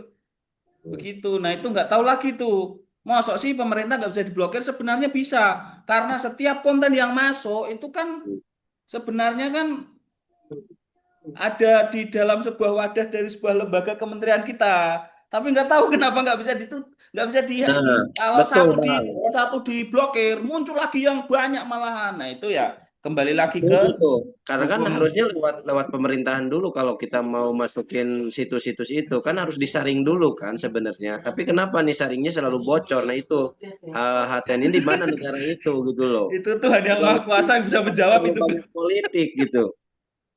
Itu Tuhan Ya, yang Maha oke. Kuasa. Ya, Lanjut. karena menurut saya itu karena ada ini kontribusi lah terutama di situ. Kalau tidak ada kontribusi, ada kemungkinan besar itu langsung diblok Kan, itu karena ada Ahmad kontribusi di sebentar. situ. Ahmad sebentar saya bertanya, dalam bentuk apa kontribusi itu? Ya contohnya Kontribusi buat apa kalau kalau WeChat itu kan mengandung itu Pak, apa namanya Pak Eko yang hafal tadi gitu kan. Nah, langsung habis itu kan di situ ada menumbuhkan salah satu ekonomi juga, Pak. Oh, maksudnya pajak, retribusi. Ya, mungkin pajak Ada juga. Langsung habis income itu ada buat Indonesia. pajak Iya penghasilan dong. buat Ya, pribadi kontribusinya juga. dalam bentuk apa? Ada apa dalam bentuk Ini Pak, kontribusinya buat mata pencarian juga itu, Pak. ya, ada lagi yang mau apa namanya? Kayaknya begini Pak, untuk Bang Abi Hakim ini izin Pak Juli Roger. Tolong di dong negara yang mau bicara. seperti itu gimana ya Pak dosen secara negara gitu. Kan banyak Komdigi, ada undang-undang ITE itu loh. Begini, biar nggak berkembang banyak. Saya ini 5 tahun di Kementerian Menko Info di eranya Tipakul Sembiring sebagai tenaga, kalau dulu istilahnya staf ahli, kalau sekarang tenaga ahli ya. Di 2004 sampai 2009 satu periode di Merdeka sana ya. Jadi begini, terkait tadi yang didiskusikan karena menarik memang. Kalau kita ngeblokir hari ini 1.500 konten khususnya pornografi, 2 hari kemudian datang lagi 3.700 konten. Apa enggak kira-kira begitu? Dan server kita itu belum memadai gitu loh. Yang pertama. Kedua, ini juga dalam tanda petik ada yang pelihara. Paham maksudnya? Ada yang pelihara. Anda kan penikmat juga. Kita nggak bisa menapik juga kan gitu ya. Anda penikmat juga sebenarnya. Jujur. Saya sampai pusing Pak itu. Kalau mau ngeblok itu capek saya semua gaya. Dari jungkir balik, salto udah saya lihat semua itu Pak. Kita mau blok. Begitu kira-kira. Sampai nggak ada nafsu makan. Tapi itu pekerjaan. Hari ini kita blok. Itu di eranya Pak Tipakul Sembiring dari PKS dulu Menteri apa namanya, Menteri Informasi dan Komunikasi dulu ya namanya ya, Menko Info. Itu hari ini kita ngeblok 1.000 konten, 1.000 situs, 2 hari kemudian datang lagi 3.000 situs. Apa Anda buka 1000 situs saja, udah nggak bisa berdiri Bapak di situ. Kalau kita mau, karena kita harus lihat Pak, minimal durasinya dan seterusnya. Itu yang pertama. Artinya apa? Negara sudah berusaha tapi belum maksimal. Begitu ya? Dan belum optimal. Kita sudah lakukan sama dengan kata Samuel tadi. Itu semua di media sosial itu kan udah diatur tadi pasal-pasal yang dapat terjerat kan dari 22 pasal 28, pornografi 29, 30 dan seterusnya. Itu sudah diatur itu. Artinya apa? Negara sudah hadir di situ. Tetapi lagi-lagi kita belum maksimal. Baik dari perangkat lunak kita maupun perangkat keras kita itu belum memadai.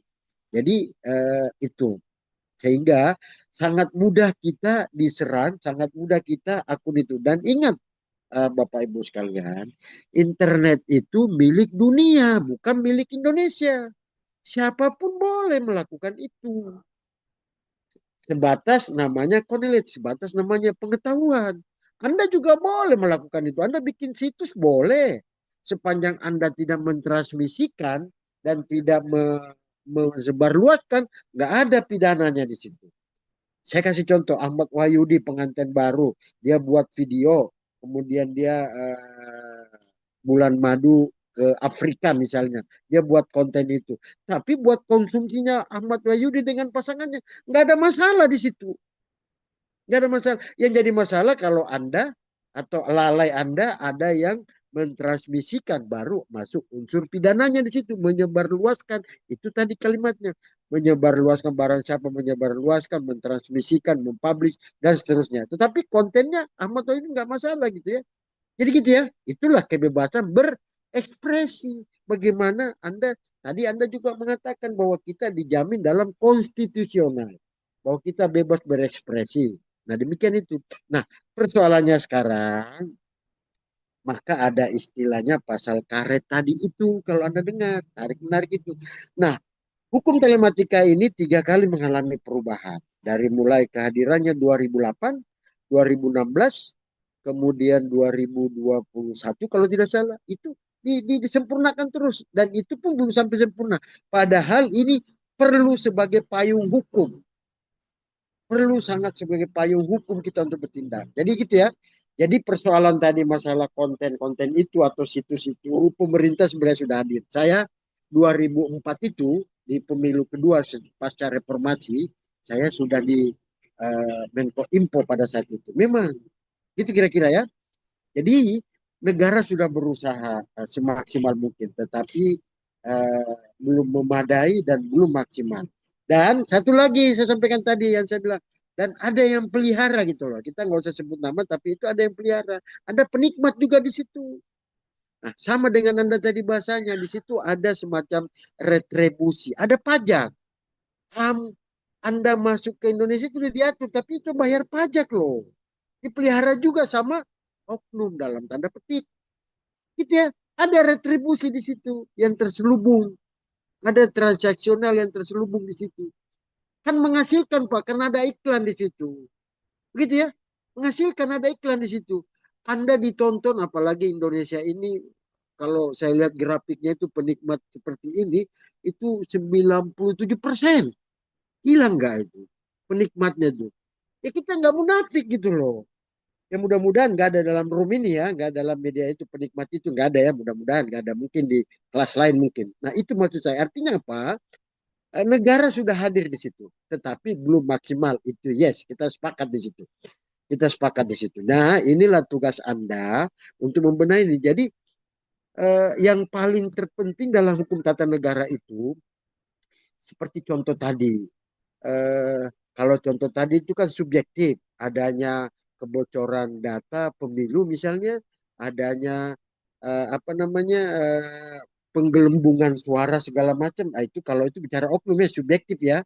Artinya apa? Disitulah tepatnya, karena operator ini kan juga manusia yang melakukan itu, bukan robot. Artinya apa? kesempatan curang itu masih ada karena manusia juga yang mengoperat sebagai admin segala macam gitu kira-kira ya. Kecuali memang itu pure atau original benar-benar sistem yang bekerja, itu baru kita persentase kesalahannya kecil. Tapi ini kan juga manusia yang mengerjakan itu.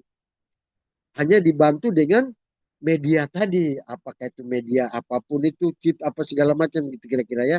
Jadi lagi-lagi diskusi kita terkait dengan hukum tata negara ini, kita cuma mau mendalami saja bahwa kenapa sih sangat lemah kontrol itu dia persoalan.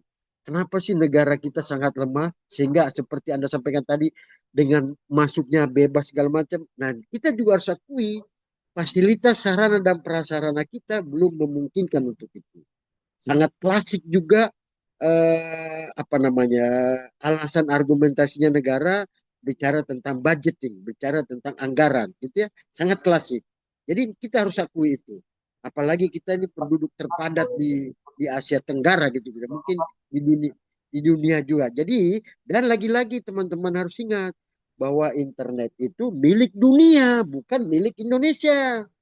Itu juga hanya saja regulasi atau aturan yang perlu dipermantap sehingga ada payung hukum. Apa sanksinya dan bagaimana sanksinya? Kalau tadi udah bicara internasional tadi, udah bicara trust, itu nggak boleh. Hukum di Indonesia nggak berlaku di Thailand, di Kamboja, nggak boleh. Apalagi kita nggak ada ekstradisi, gitu ya. Tetapi hukum misalnya yang berlaku, katakanlah kalau misalnya judol, itu misalnya servernya Mabes Polri itu sudah tahu kalau servernya itu ada di Thailand, ada di Singapura, ada di Malaysia. Tapi nggak boleh kita langsung gerbek atau nangkap situ karena ada hukum yang berlaku di sana. Begitu ya.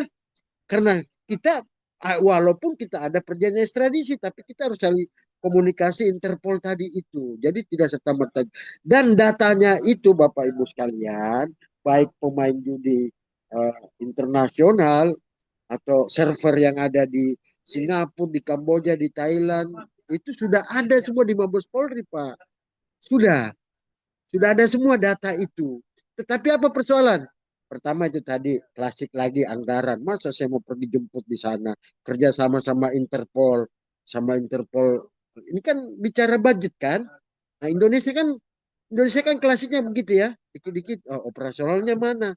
Enggak, Anda juga di kantor begitu kan? Begitu Anda ditugaskan keluar kota, OP-nya mana nih?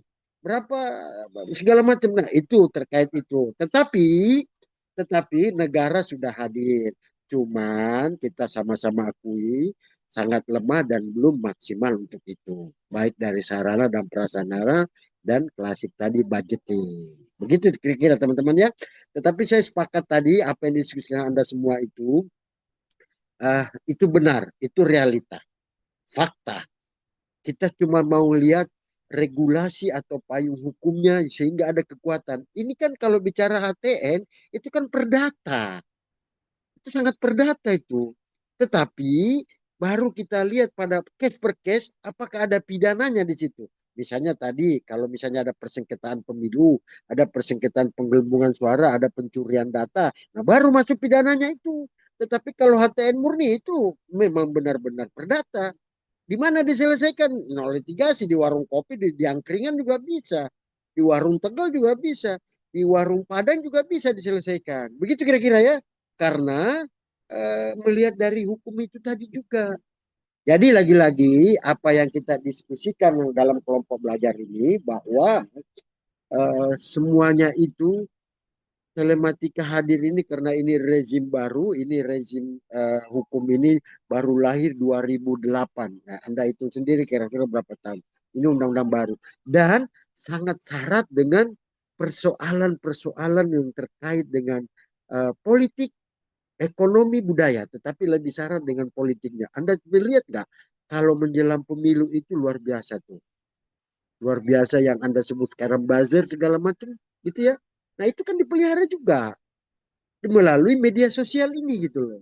Tetapi lagi-lagi harus ada aturan yang mengikat dan harus ada sanksi yang berat. Ini enggak.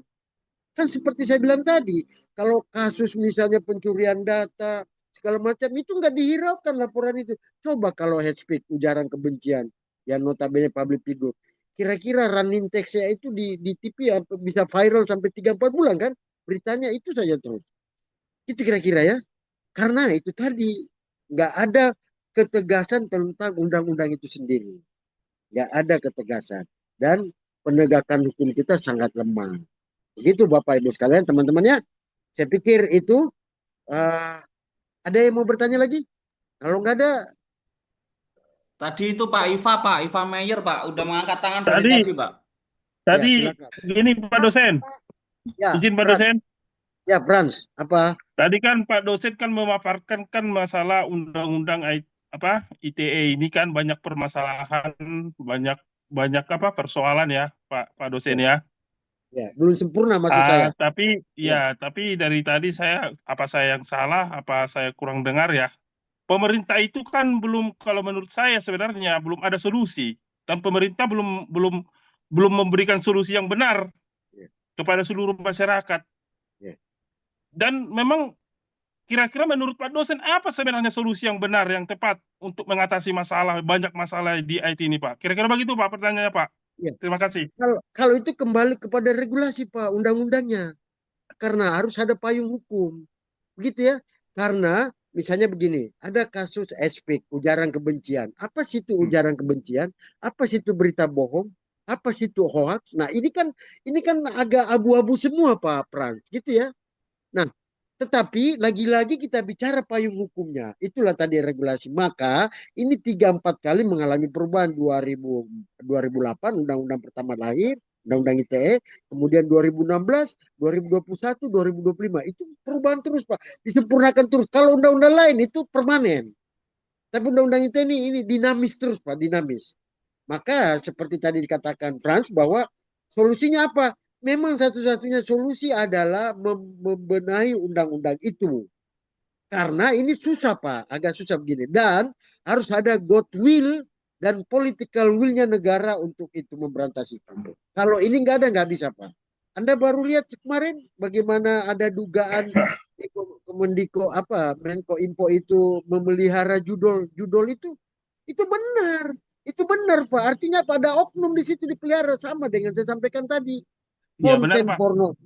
Konten pornografi itu juga dipelihara Pak. Saya 5 tahun Pak di Menko Info itu Pak, dipelihara itu Pak. Karena ada iklan.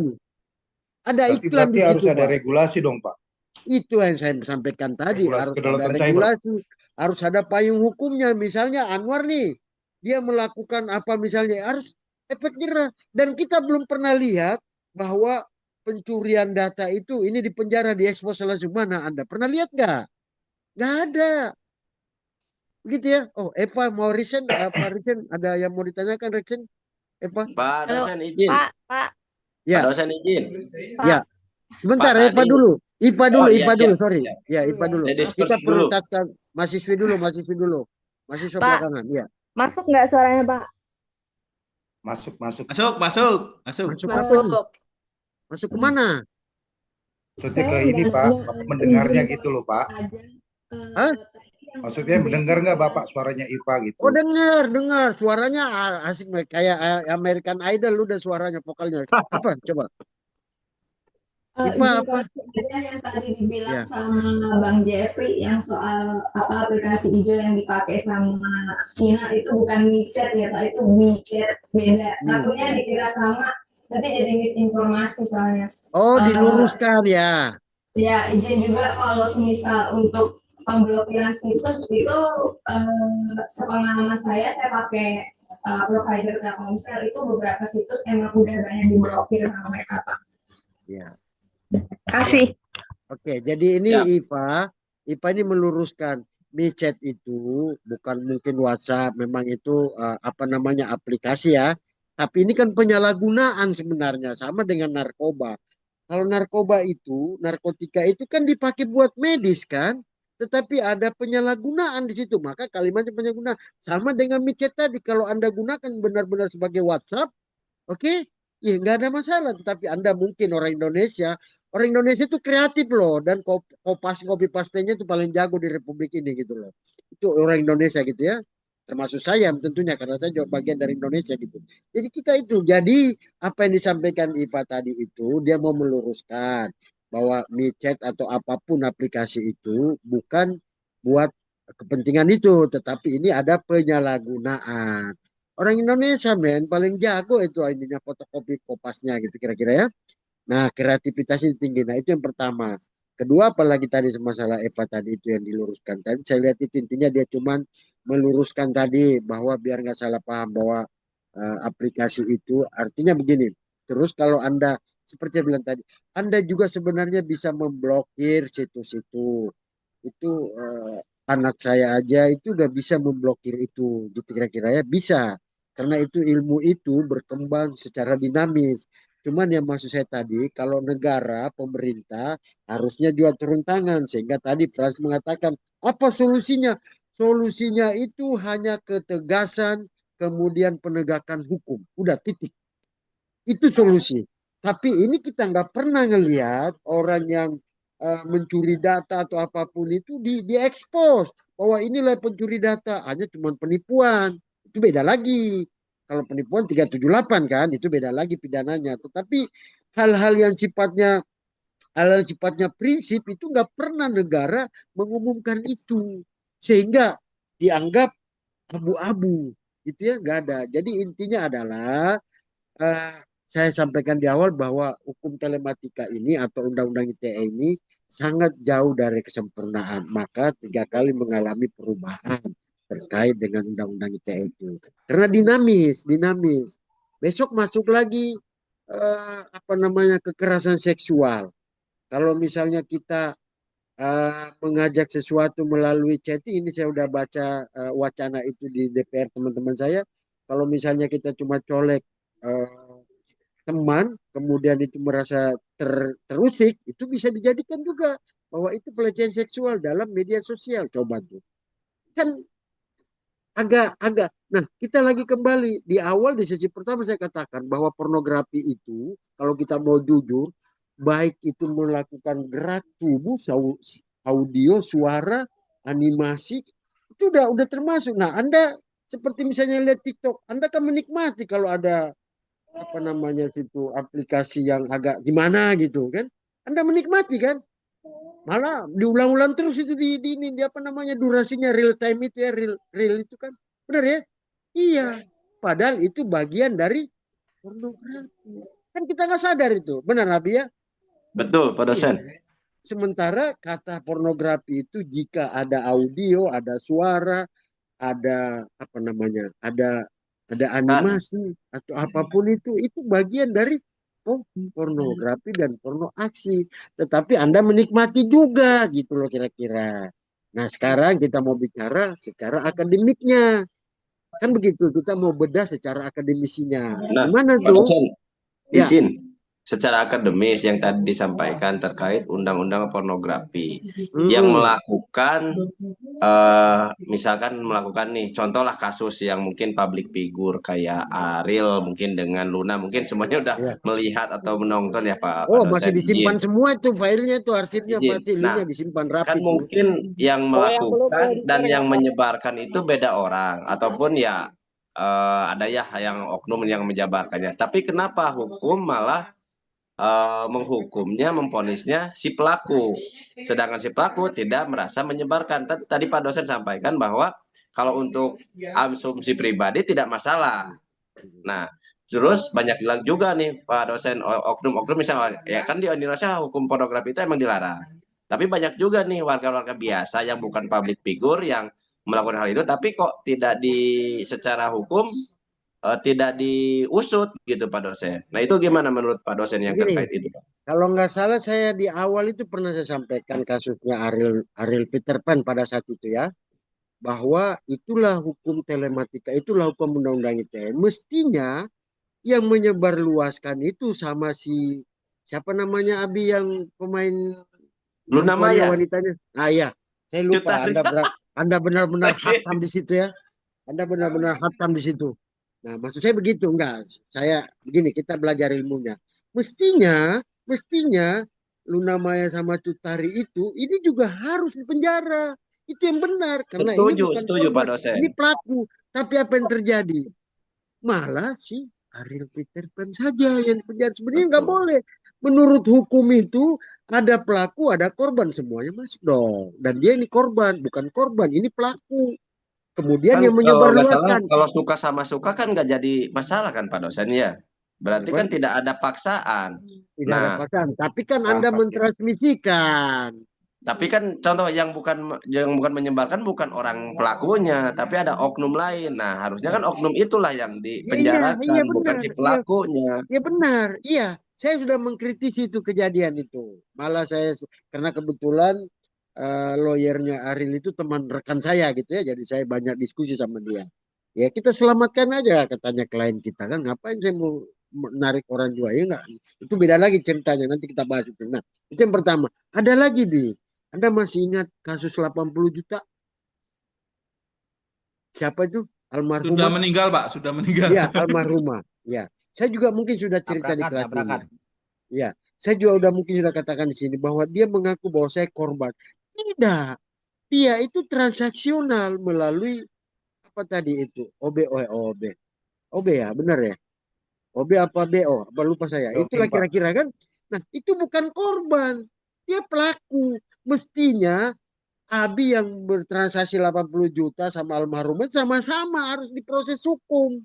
Bukan korban, bukan si almarhumah, tetapi Abi juga yang di 80 juta, Abi juga ikut karena dia menikmati. Itu yang benar kalau cara hukum. Tapi apa yang terjadi? Lagi-lagi bicara penegakan hukum. Begitu ya? Lagi-lagi bicara penegakan hukumnya. Nah, jadi biar ada korelasinya, ada kesinambungannya sama Frans tadi pertanyakan. Apa solusinya di Indonesia? Solusinya adalah penegakan hukumnya dan sanksi pidananya yang berat. Titik. Siap, Pak dosen. Ya dan Siap. jangan ada oknum yang bermain karena ini juga ada pajaknya. Ini ada income, ada profit yang didapatkan gitu loh. Jadi terpelihara barang ini karena ada profit di situ. Gitu ya. Ada profit di situ, mungkin bayar iklan segala macam, itu luar biasa itu iklannya Pak. Nah saya pikir itu ya, masih ada yang mau bertanya, cukup ya. Saya lelah ini, lelah. Saya dari Cukup Pak dosen, cukup. Cukup Pak dosen. Anda puas saya. Cukup Pak dosen, cukup Pak dosen. Besok lagi Pak dosen. Kalau Anda puas saya lemas nih. Dan cukup Pak dosen buat besok lagi Pak dosen. Ya cukup ya. Energinya Pak dosen. Ya, saya pikir cukup. Nanti kalau misalnya masih ada jawaban yang belum atau ada yang mau bertanya, nanti tetap kelompok 3 kita lanjutkan gitu ya. Nitip Itu satu kira-kira Pak. ya? Nitip satu Siap, Pak. Pak. Apa itu? Nitip satu buat anggota DPR itu Pak. Jangan dibahas lah Pak yang masalah pribadi-pribadi ini gitu. Yang lebih penting aja dulu gitu. Ya oknum DPR itu kan Pak Samuel paham lah kalau DPR itu Anda lebih bagus moralnya dibanding dia. Percaya sama saya. Ya. Soalnya Anda kalau lebih, nanti kita chat aja nanti bisa dipidanakan, kita Iya. terus pakai apa Pak? Kalau nanti makanya WA saja gitu. makanya saya bilang Anda lebih bagus moralnya. Jujur saya katakan, saya banyak teman-teman di DPR sana di Senayan kan. Banyak rekan-rekan saya baik itu teman komunitas dan seterusnya. Anda lebih bagus moralnya dibanding teman-teman yang ada 580 orang itu. Tapi tidak semua. Tapi kalau mau bicara moral, Oknum Pak. Oknum. Anda lebih bagus moralnya. Percaya sama saya. Begitu kira-kira ya. Siap Pak dosen. Pak dosen izin saya sambil makan bareng keluarga. Oh boleh. Berpelukan pun boleh. Yang penting on cam. Ya, nggak ada masalah buat saya ya. Oke. Siap Pak dosen. Saya pikir cukup pertemuan kita. Nanti kita lanjutkan. Kalaupun misalnya kelompok 3 belum selesai, nanti di sesi Kamis depan kita lanjutkan masih kelompok 3 misalnya ya. Kalau masih ada yang tertunda. Oke baik Pak dosen. Terima kasih Pak. Terima kasih Baik. Pak dosen. Saya mau presensi dulu ya. Abi Hakim, Adam. Hadir Pak dosen hadir. Wahyudi. Ada. Pak dosen, terima kasih baru tiba ini. Baru tiba dari mana Alvin? Tiba di kampus. Oh, masih di posisi di kampus habis kuliah juga. Oke. Anar Budiman Dian. Elizabeth, Fahri Solahuddin, Fauzi Jumal. Oh ini kelas RTL semua ya? Enggak Pak. Campuran, Pak. Campur Pak. Campuran Pak, campur. Reguler juga Pak. Campur Pak, Franz campur Edison, bubur kacang hijau. Riandra Bekai, Pak. Hadir Pak, hadir. ya, Hadir Pak. Hengki, Jimmy, Herdiman Radot, Iksan Hadir, Walasati. Pak. Ya, Hadir, yang sudah dipanggil boleh meninggalkan arena permainan, silakan. Baik Bapak, terima kasih banyak Bapak. Bapak panutanku. Banyak, Pak. Terbaik. Hanti Amir, Silalahi, Pak dosen. Nunggu Pak Irwan dosen lah. Nasri, Iva Meyer, Coba. Uni Douglas, Julie Rogers, Maria Lestari, Hadir Pak. Hadir, Pak. Fitri. Oh, ada Bapak dua, izin boleh absen duluan nggak Pak? Mau berangkat Ya, kerja. ini saya absen ini. Kalau Anda ke open kamera pasti saya absen. Mega Nur Sapitri, Mira Ayu, Hadir, Pak. Muhammad Eka, Nur Wahyuni, siapa lagi? Agus Maruli, Restu Pak. Yuda, Rizka Putri Ananda, Roni Hadir, Soan, Pak. Romanus Indra, Sarah Stefani Maria Suherman, Pak. Tri Ayu Rizka, Hadir Pak. ya, Pizara Pinkan Mambo, Hadir, Pak. Ika Vertiana Zadrak Ranto 6. Hadir, Aduh, Pak. kayak orang Thailand nih. Oke, cukup. Saya kalau nggak open kamera. Pak Sarudin Pak sudah Bapak Pak. saya, Bapak saya belum di absen. Iya, Pak. Laras, Pak Laras Belum, belum di belum, absen. Pak. Siapa? Tadi, Pak. Laurentius, Jepri. Hadir Sudah Pak, ya? Lorenzius. Sudah. Laras Bapak. Belum Pak. Laras belum. Saya belum Pak. Peran Satang, ya, Peran Satang, siap, Jepri, Pak. Richard. Pak. Kalau Jepri dari tadi Pak. saya lihat, karena Anda kan yang bicara terus. Maria jadi Sri Fitri rekam Sirait belum, belum, Laras Pak. Dwi belum Bapak. Itu kelebihannya kalau Anda suka diskusi, saya pasti hafal cepat, gitu ya. Riko Oke, Pak, Riko gitu ya. Pak. Laras Dwi Bapak. Laras Dewi Rianti sudah juga Saya. saya punya. Sarudin Mega belum Nur Pak. Sapitri sudah. Oke, cukup ya. Izin Pak Riko. ke Joni Pak. Hadir Riko belum Joni Pak, 12 Riko Pak. Juta Pak. Sapeka Cukup Iya, Pak, cukup Pak. Pak dosen. sudah. Dah. Ya jangan pada saat saya mau tutup close baru Anda open kamera gitu loh. Itu namanya striker pemain di ujung. Pak, kapan kita mau Riko udah itu Pak, Pak? Riko Pak. Mau hybrid Pak? Boleh ya kita atur nanti ya. Saya lagi masih di Iya, luar Pak. kota. Kalau hari Rabu Kamis itu posisi saya jauh di area di Kalimantan gitu. Saya coba nanti kalau selesai urusan ini, selesai sidang saya coba atur waktunya ya. Ya. Oke, Ya. siap Pak. Siapa? Pak dosen. Hati-hati Ya, Pak cukup ya. dosen kalau di Kalimantan Selamat. Pak dosen. Baik. Selamat malam. Sampai Terima kasih, ketemu Pak. minggu depan. Selamat Malam, malam Pak Pak. dosen. Pak dosen. Terima kasih Pak. Ya, Malam Pak, terima kasih. terima kasih Pak dosen. Terima kasih. Malam Pak, Baik. izin keluar Ya. Pak. Ya silakan.